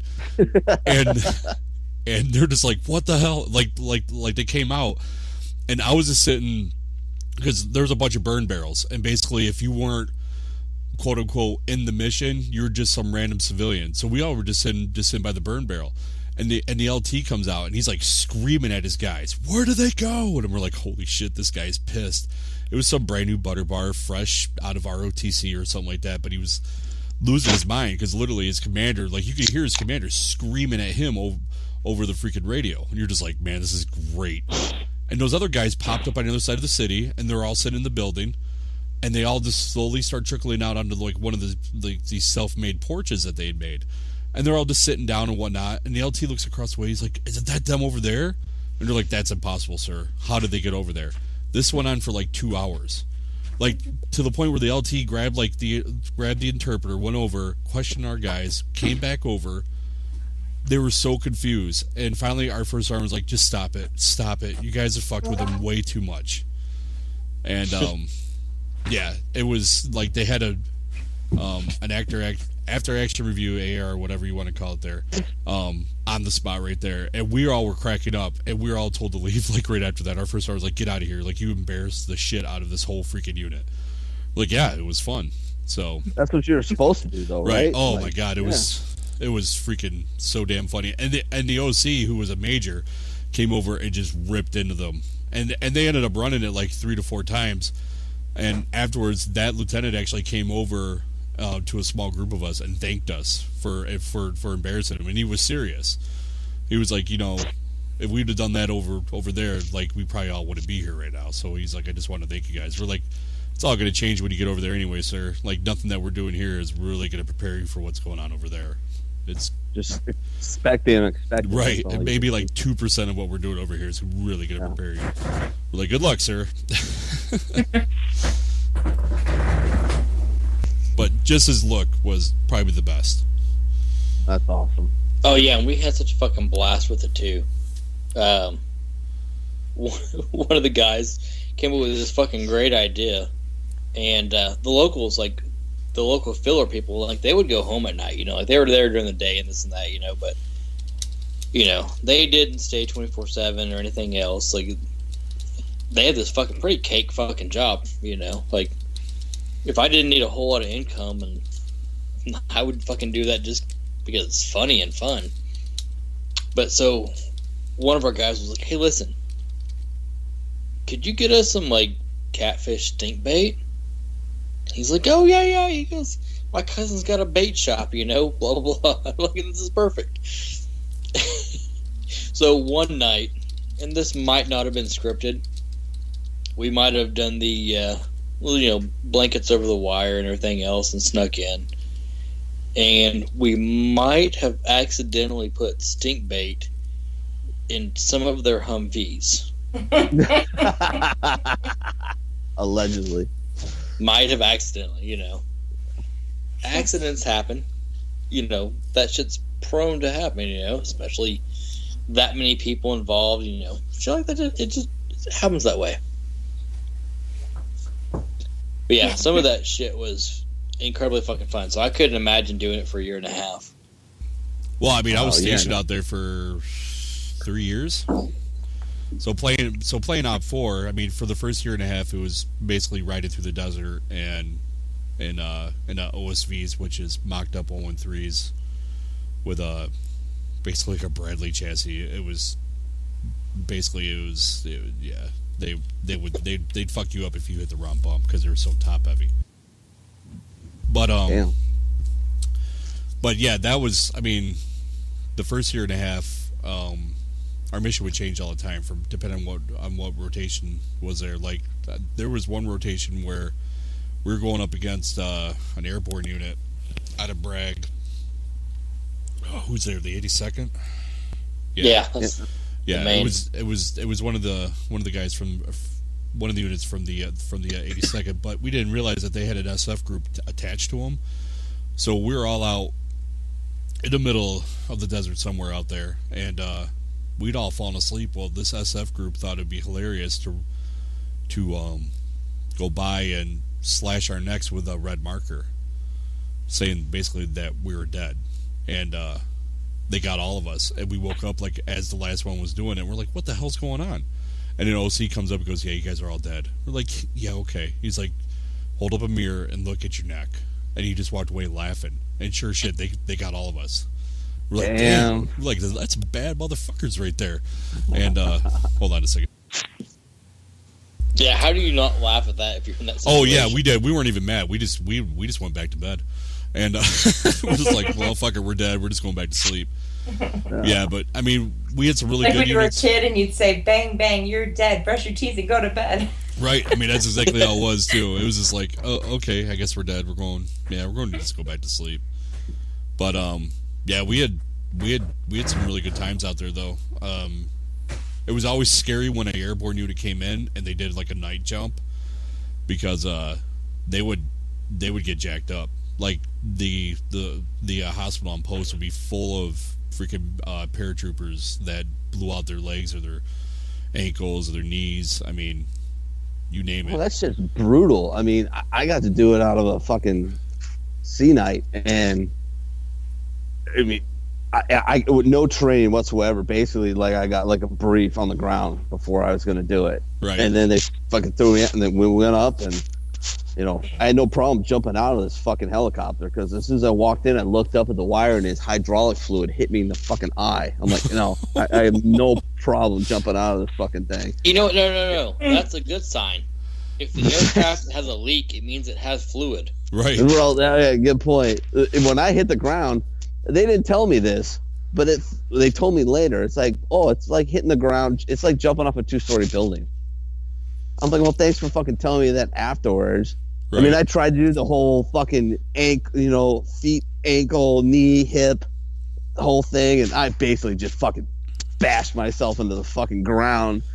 With my helmet on, hit a rock, got up, and I was all dizzy and like, oh, and my fucking sergeant came over to me. He's like, you all right? And I basically projectile vomited like 3 feet right onto his fucking chest. Nice. First concussion I ever got in the military. Just like, yeah, thanks for that. It was fun. I'd do it again, but you're gonna go with me, right? I told you I'd go with you, Red. Yeah. Red wants to go skydiving, so I told her I'd go with her. All right. Oh, I thought you meant projectile vomiting. No, that's grunt fest afterward when we celebrate. Yeah. Or grunt fest too. We should skydive into Gruntfest. We'd have to pick a site close, not exactly at Gruntfest. Oh, okay. Well, they're going to be holding that in other locations in years. Are they? Oh, they're not going to do Blondie Island? Yeah, that island, that was not well thought out. You put a bunch of combat vets on a little island. It's not a good idea. I think it went well. It always could have gone worse. I remember it going well. There was some angels patrolling. Paroling.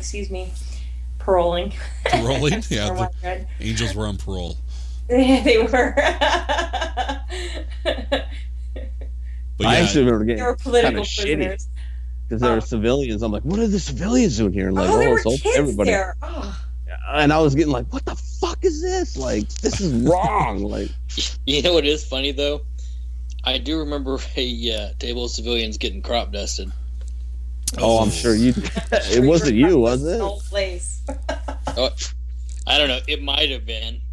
It might. Allegedly. Yeah. It's plausible. I'm not at liberty to discuss, but there are other locations being tossed around. That's cool. Are there dates yet, or are they trying to nail down a location before a date? Location first. Okay. Yeah. As soon as you have a date, can you slip it to me on the low so I can make plans? No, you gotta say it. You gotta say it on the Pretty inmate hush-hush terms. It's about on the cool.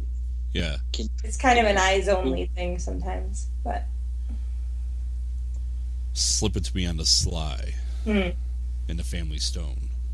Doesn't even make any You're sense. revealing your age now. Oops. We're telling funny story. Anybody? Did you guys have in the Army what they call health and comfort inspections? Health and welfare, yeah. Okay. Well, we were Good doing one. comfort. I just got promoted to corporal, and I'm going through the barracks. I was out of the barracks at this time. I had my own apartment, and we're going through the barracks with my gunny, and all of a sudden this female stash sergeant comes out and starts screaming, "Gunny, gunny, gunny! I found something!" And he's like, "Go look, go find out what she was crazy anyways. Go see what she wants." And I'm like, "What do you got, staff sergeant?" She's like, "I found a bong." And I'm like, "Oh shit, really?" So I turn to Gunny. I'm like, "Hey, she says she found a bong." He comes out, and he's like, "Well, bring it out." And so she brings it out, and she goes, "Look, it's a bong." She licks her finger, sticks it in this hole, pulls it out, puts it back in her mouth, and goes, That's marijuana. That's a bong." What? And I looked at him, and I go, "Gunny?" He goes, "Yeah." I said, "Are you prepared for this?" He goes, "I don't know." I said, "That's not a bong." He goes, "What is it?" I said, "That's a penis pump." Oh. And he goes, I said, "Do you want me to tell her?" He goes, "Oh, hell yeah, tell her." I said, "Stash sergeant." She goes, "Yes, Corporal Cormarine." I said, "That is a penis pump, and that's residue from lube and whatever else was put in there." And she fucking chucked it off the barracks, 4th floor, broke it. And the best part is she had to pay for that shit. That's what I was gonna ask. Did she have to reimburse the soldier or the Marine for Yep. his penis pump? Because it was not contraband. It was perfectly legal, and she had to fill out paperwork and pay him back for that shit. That's amazing. That's awesome. Yeah, I had a cousin who he ran dogs in the Marine Corps, and normally it was one of the most boring parts of his job, but they would get called out to run barracks and this and that. He says we rarely ever found any fucking drugs or anything like that. He goes, but if it was a barracks that had females, he goes, every damn time, always found dildos and vibrators. Every time. He says, and for whatever reason, the dogs would hit on that shit. Huh. Like smelling a crotch. Like the ultimate smelling a crotch. You know what's more? You know what else is pretty amazing is that DV Killer in the chat before the story was even done that Mini-Me was saying knew that it was a dick pump. That's amazing.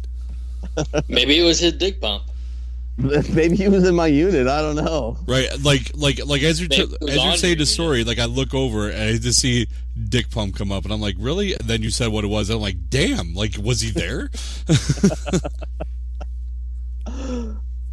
I'll never forget that story ever. I mean, me and this Gunny sergeant were on, I mean, we both like on the ground laughing our asses off, and she surprisingly left the unit like maybe a month later. She was transferred. Odd how that happens. Yeah, weird, huh? Yeah. Maybe they kicked her out for purchase of a dick pump. I mean, now it'd be totally acceptable, but She was not a good staff NCO or Marine at all. Anyways, I had zero respect for her at all. And there were some hardcore female Marines that I did have a ton of respect for. One in particular I was scared to death of, but who challenged me to a boxing match at one point. Well, you know what though? You just talk about bad NCOs, this and that. Do you guys have anybody that, if you got to see them nowadays, and you knew you had like the amnesty of like you couldn't get caught, would you just beat their ass? Oh yeah. Yeah. Yes. Oh yeah. There's one. Yeah. Yeah, I had one, in particular. and I had him as a fucking roommate, as a specialist, and he was a fucking brand new NCO, and he was already just, I mean, he could tell you every detail of the first sergeant's cock. Jesus. And my buddy brings his girlfriend into town. Of course, they don't get a hotel room because he was a private, and he's like, hey, listen, somebody's got to watch her friend so that I can get some action. I'm like, all right, cool, just fucking, she can hang out, I don't give a fuck, she can stay the night. And this motherfucker rats me out. I'm like, oh, you gotta be, I was like, I wasn't even trying to fucking bang this chick, and I get ratted out for it. Oh, so I'm fucking pissed. Yeah, I would have been too. No, What a Blue Falcon. Oh, yeah, the ultimate fucking Blue Falcon. I might have got back at him a couple times. Like, I might have peed on certain things and might have jizzed on things. And, I might have replaced his shampoo with Nair. I don't know. I don't remember what all. Yeah. It was my favorite trick to get back at Blue Falcons in the barracks. I figured out what breaker switch went to their room, and I'd flick it off. So Nice. I'd be late for PT.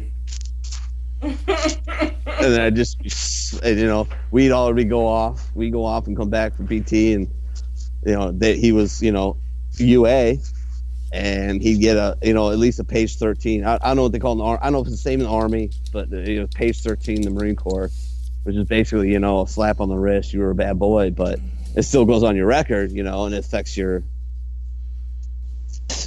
score. They call it the score in the Army. In the Marine Corps, it's pro and cons. But now, let me ask you this: in the Marine Corps, do they go above 20 on the pages? They probably should have for me, but well, I'm just asking because if you had to count to 21, you'd have to have a buddy assist. I'm assuming. Build up and delivery. Yeah, yep. Hey, I did eat crayons in front of you on Skype though, so I can't. If you remember that, they just would have to have the signs like Walmart with the hands. Oh Jesus! Speaking of Do you Walmart, remember? Go. Speaking of Walmart, like our local Walmart here has a sign on the door that says, "Please ensure that you have taken your children out of the car before you go in the store." Oh, you fucking Nice. shitting me! I'm gonna the next time I go, I'm gonna take a picture of it and I'll post it up. But every time I see it, I'm just like, really? Like, Everybody talks about the zombie apocalypse. I think we're living in it. Oh. Yeah, you want to get a good special. Chris Porter on Netflix. All right, and he talks about we need to get rid of the stupid people. He says, you know what? The signs on the paint cans say "Do not eat." Take that shit the fuck off. Let them eat it. Let Darwinism come back into effect because we're allowing stupid people to live and breed. At will. Yeah, just let them use their hairdryer while they're showering. Who gives a fuck? That kind of like we were kind of on the subject of like what you do to Blue Falcons and this and that. Mm-hmm. And granted, she wasn't a Blue Falcon because to be a Blue Falcon, you have to actually be in. But I think I got some pretty good revenge on an ex of mine one time. she might have had a party the week after we broke up, and it was too big to miss. Like, there were going to be too many people there, and I'm not going to show up just because I'm not going to miss it just because I broke up with you. But I might get really fucked up and shit in your washing machine and fuck your little sister. That could happen. Oh,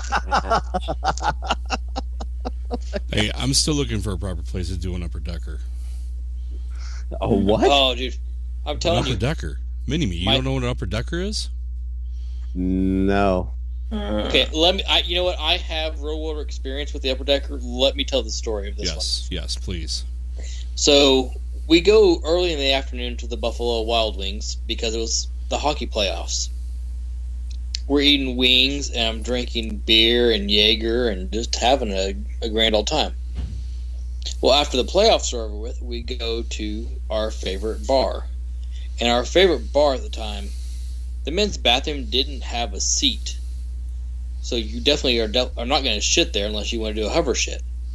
Right. But the douchey bar across the street, their bathrooms are perfectly fine. But if you sit on them, you have a chance of the herps or the crabs or whatever. So I go in, I remove the lid, and instead of putting my ass cheeks on the seat, I put my feet there, and you take a shit into the back of the toilet. In the tank. Yes. Oh. That way, the next person who flushes, they flush your shit into the toilet. let's see. Now, Mini-Me, I've been looking for a proper place to do this, and it's harder than it sounds. Because you can't do it in a place where you're going to be there. Because, Yeah, this is true. I mean, basically, Brohammer had the perfect opportunity and took it. I have not had that golden opportunity yet. Oh. Really, though, if No. you think about it, you could really do it in any VA. It's true. Yeah. Unless Good point. unless they have the tankless toilets. That's actually what my biggest problem has been. It's like, oh, this is a perfect place. I'll walk in, tankless toilets. Fuck. I'm like, damn you people. Wait. Why do you need a perfect place? Almost any place is going to be good. Well, I don't want to do it at a place where I'm going to be hanging out for the next couple hours. So, like, if someone goes in and then they're like, what the hell? And although Have you not gone to a restaurant and had shitty service? all the restaurants I've gone to lately have had tankless toilets, though. That's because you're up there. Well, you guys can't even have slingshots up there, so no fucking wonder you have tankless toilets. Yeah, it's true. Yeah. Yeah. Slingshots just got outlawed. I don't know what I'm going to do for freaking hunting season. Slingshots are outlawed too now. I'm going to have to throw, like, rocks or Spears. something. Yeah, spears.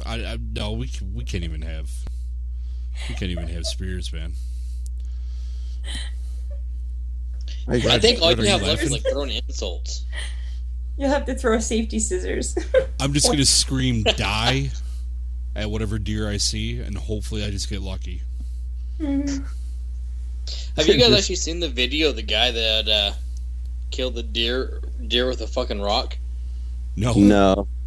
Dude, he fucking nails this deer like straight in the fucking skull with a rock. Like he has his gun up, and then he's got a dog chasing it into him, and just fucking pegs it perfect, and just drops this damn deer with a rock. And it's the comment section. Like the video itself is one thing, but the comment section is fucking amazing.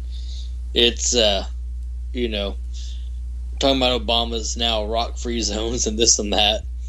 Oh, Jeez. it's a gold mine. I will share it to the radio page. Nice. Yeah, please do. Dude, yeah. But oh my god, it's fucking incredible. And he perfectly fucking nails it. All right, so we're coming up on the last 9 minutes of the show. No, we're not. It's already actually going to go as long as we want. No. I got freaking traveling to do tomorrow. I'm traveling more with my job. I actually got to talk to a homeless vet yesterday, and found out some problems that we're having in the areas that we're covering. Basically, checks aren't getting mailed fast enough to get these guys rent into houses and whatnot, into apartments and shit. So, but got to talk to this guy, and it was pretty awesome. I mean, he's basically between active and guard and whatnot. He's a 25-year vet. For whatever reason, he's homeless right now, and he's got a busted up knee that the VA is finally going to get him surgery for. Literally, his kneecap is broken in three different spots. Wow. Yeah, like basically he's going to have to get it wired shut, and the VA doctor was more or less like, it's either going to fuse back together or you're going to have pins in your knee for the rest of your life. And he's like, well, fuck. But this guy is not letting the fact that he's homeless get him down. He's actually he's a full-time student. He's trying to get a career going and everything else as an electrician. And like, as I'm sitting there, I'm just like, man, this dude, he isn't letting shit get him down. I'm like, his knee's busted up, literally walks everywhere he goes, but has to take breaks because the pain in his knee is so much. Doesn't hardly sleep at night because of the pain in his knee. But still, humps his ass up to the VA, gets seen by doctors, gets referred out because, the VA sometimes doesn't have all the services that you need. And he was talking about the choice program and how that's kind of working and kind of not. And then the school's like on the outskirts of town, so like he basically, scrounges up some money, takes a bus, goes to school, and I'm just listening to the whole story. I'm like, man, this is fucking crazy, but this dude is awesome, And yeah, hopefully, I mean, he's basically bouncing from shelter to shelter right now, but hopefully by the end of the week we'll have it, and a lot of it is the landlord that he's trying to rent from is fucked up on her end. But hopefully we can get him unfucked and get him into a stable living condition. Yeah, hopefully so. Because shelters are ridiculous. Like he was telling me about, basically you have to be there at a certain time in the evening to sign up, and then you're not even allowed on the property for like another hour later, and then you're there, and then you get kicked out at like 07 in the morning. Basically, it's rise and shine, get the fuck out. So I was like, damn. I'm like, that's kind of a rough life. That is. I love that he's not letting it stop him, though. Right. Absolutely. Yeah. That's the thing. One of the things that I've encountered where I'm working, I talk to a lot of vets, a lot. We have the super vets who are above it all. And we have the DVs who are like, fuck it. And they'll either be cool or rude. I don't care, I deal with it. And there are these ones that are like, they're entitled assholes.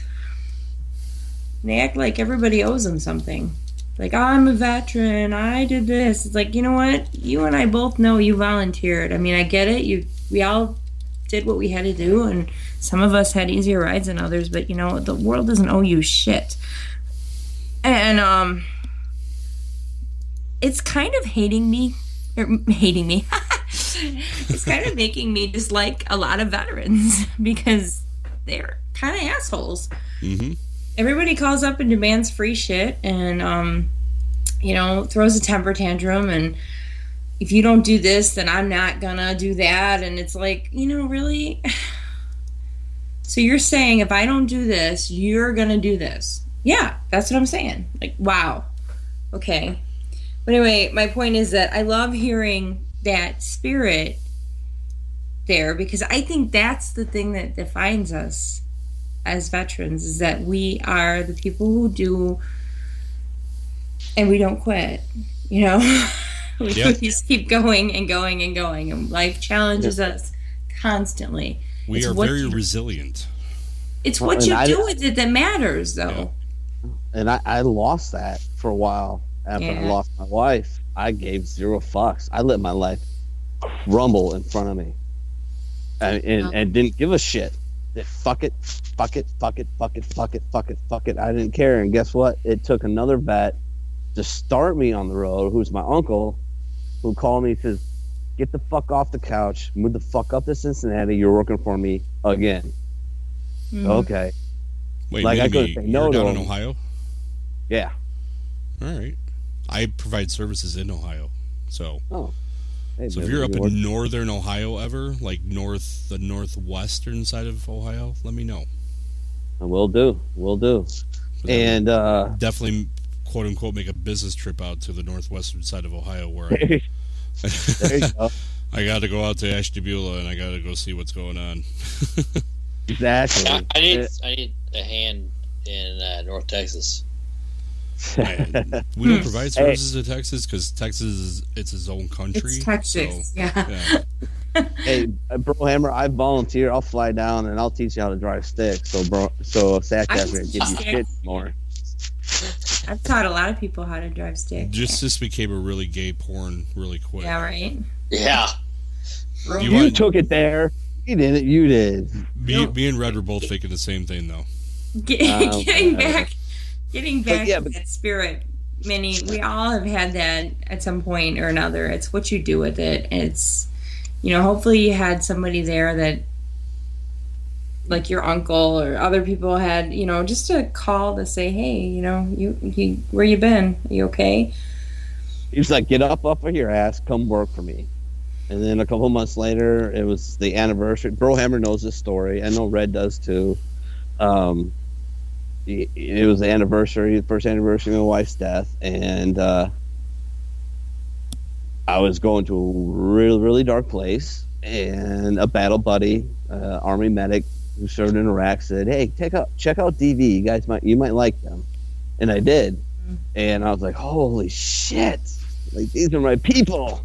They sing my song, and and then that's when I came a DV. I mean, I probably always was. I just didn't know it. Mm-hmm. And, we sing it. It might be out of rhythm and off key, but off tune. Yeah. It's more like a Jody call, but yeah.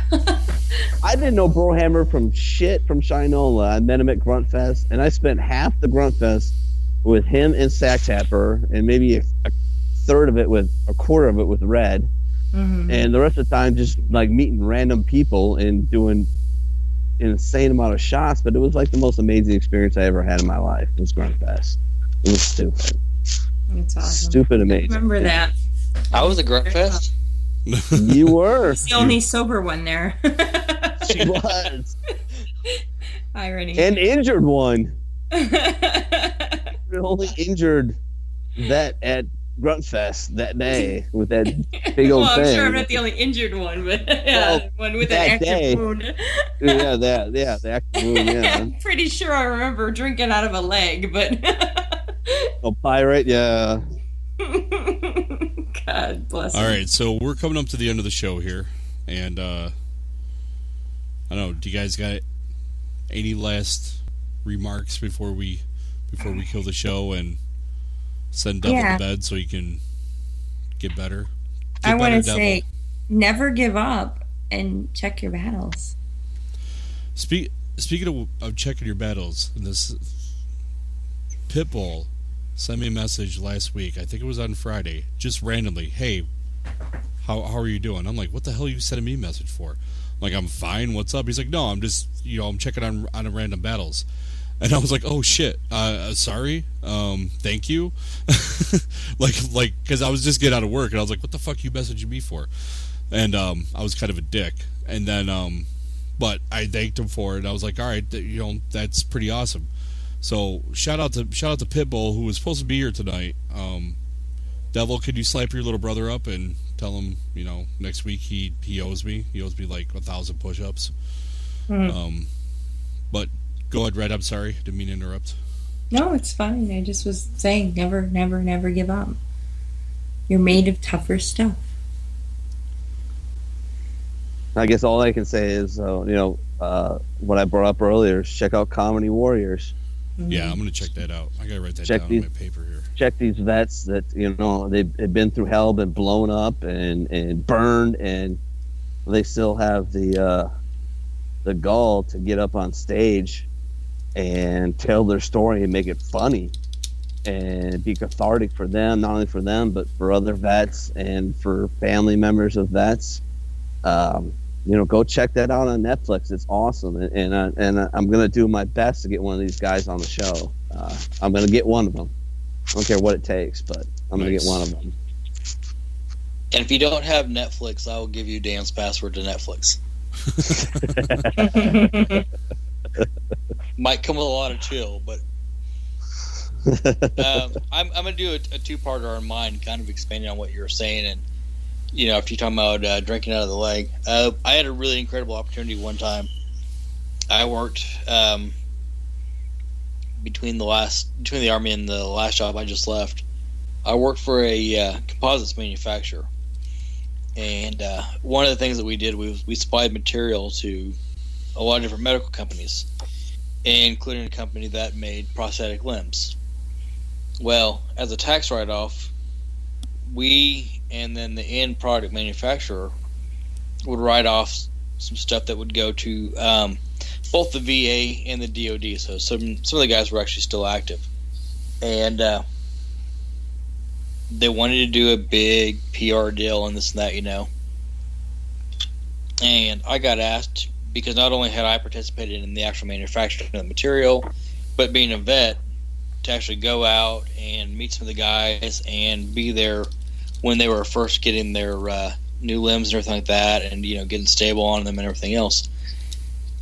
And I have to say, that was one of the most fun weeks, because you get to see guys who absolutely were not quitting. They might have been beat down and, for lack of poor taste, knocked off their feet, but they were getting back up again.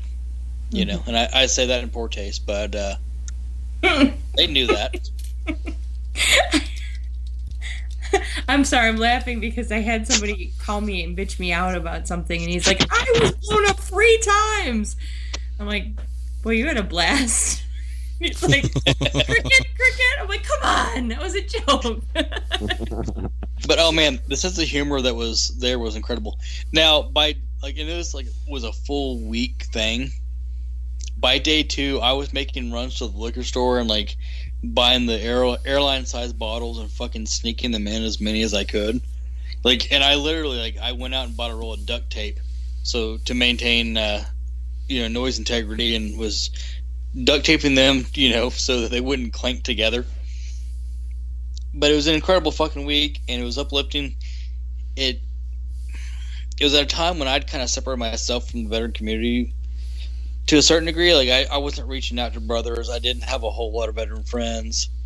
But that week did a whole lot for me, and it just kind of reminded me of, hey, this is part of your DNA. And, after moving on to my second part, so we're not confusing the two.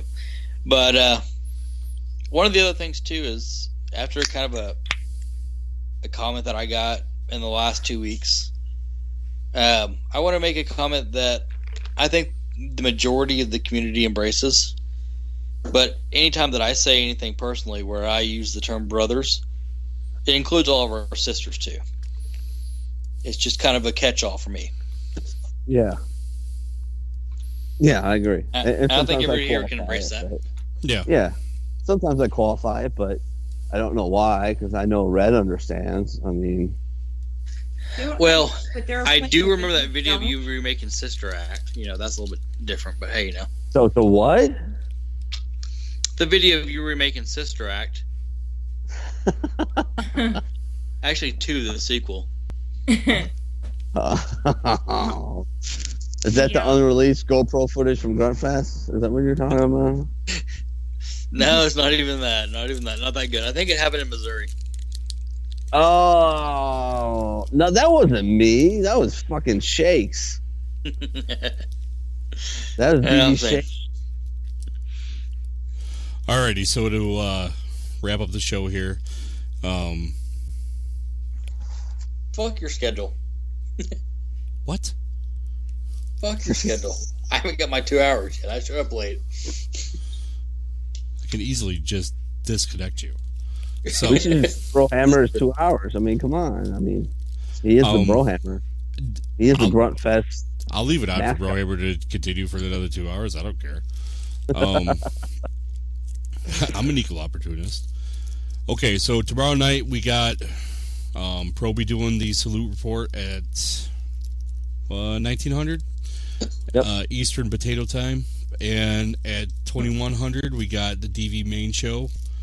And this Saturday there will be Music and Mayhem, from what I was told from Dan, but it's starting at 2300 Eastern Potato Time. We're doing late night Music and Mayhem, and I think that's true. I think that's mainly for the West Coasters who complained a little bit that Music and Mayhem starts too early. So, listen, you didn't drink all day if you didn't start in the AM. So. That's true. Also, too, November 14th, there is an event, the Tennessee DV Shenanigans Weekend. I don't know. That will coincide with the Infidelathon. That's right. Infidelathon 3 is coming up the same day, November 14th. That'll be live from DV Central somewhere. I don't think they have a venue yet, because I don't think they want. I think they weren't leaning towards the DV office. I think they're actually going to get a spot to do it. So, but I could be wrong. But the one down in Tennessee, Pitbull was a part of that. I believe there's some other DVs that are down there that are a part of that. I think Len Steele was going to be there too, or maybe I'm mistaken. But what, the one in Tennessee? Yeah. I'm not sure. I'm on the page right now. We're on the event thing. It doesn't say anything about him being there, but who knows? Maybe he is. Yeah. But all proceeds for the one down in Tennessee are going to the farm. But yeah, that's pretty much it. Check on your battles.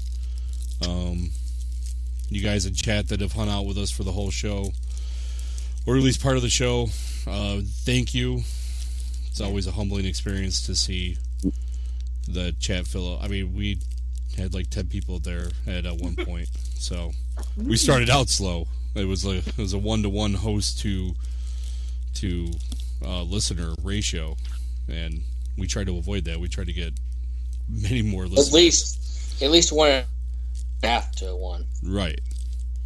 So, but send us your ideas. Send us whatever you want on the Dawgs of War radio page, and that's www.facebook.com/DOW radio. Send us messages. Let us know what the fuck's up. I think we're gonna make Mini-Me an official host. There's a certain amount of hazing that comes with it. We're gonna have an administrative meeting about this. I have some ideas. Awesome. I'll be late, but it's because I'll be drafting up really good hazing ideas. That's right. And selling off all your furniture to whoever, some potatoes.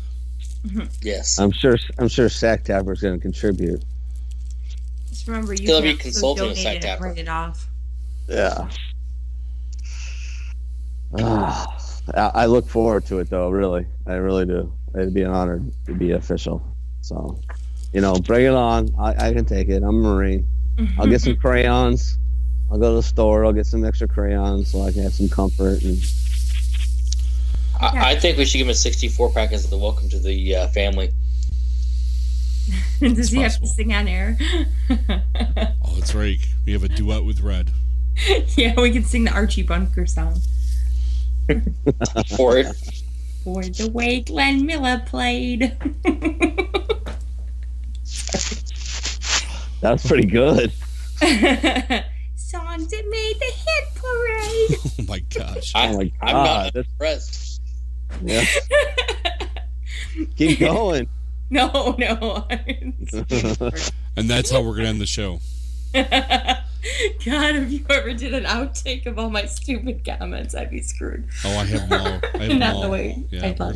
We're gonna have when Dawgs of War Radio is finally done, we're gonna have like it'll probably take me like a month, but I'm gonna do like the best of Dawgs of War, which should only last about 10 minutes. Greatest hits. What song are you playing in the middle of it? I don't even. Well, the one where Red sang, like, didn't you sing one night for like 3 to 4 minutes? Like, you just kept going. It was an Irish song, wasn't it? Oh, yeah, that was because somebody was being a jerk, and I'm like, fine, I'll sing a song, because we were joking around about the Air Force song. Yeah. And so I sang The Parting Glass. Yep, that's right. Okay, so we'll see y'all back here next Tuesday. Same bad time, same bad channel. And hopefully Brohammer could be on time for once. Hey, I've been on time a lot of times. He is, usually. I know. I'm just giving up shit. I love him like a sister. It's a busy time in the Brohammer life. It is. It is. Time. Alrighty. Very good. All right. Bye-bye. See y'all next week. Bye-bye.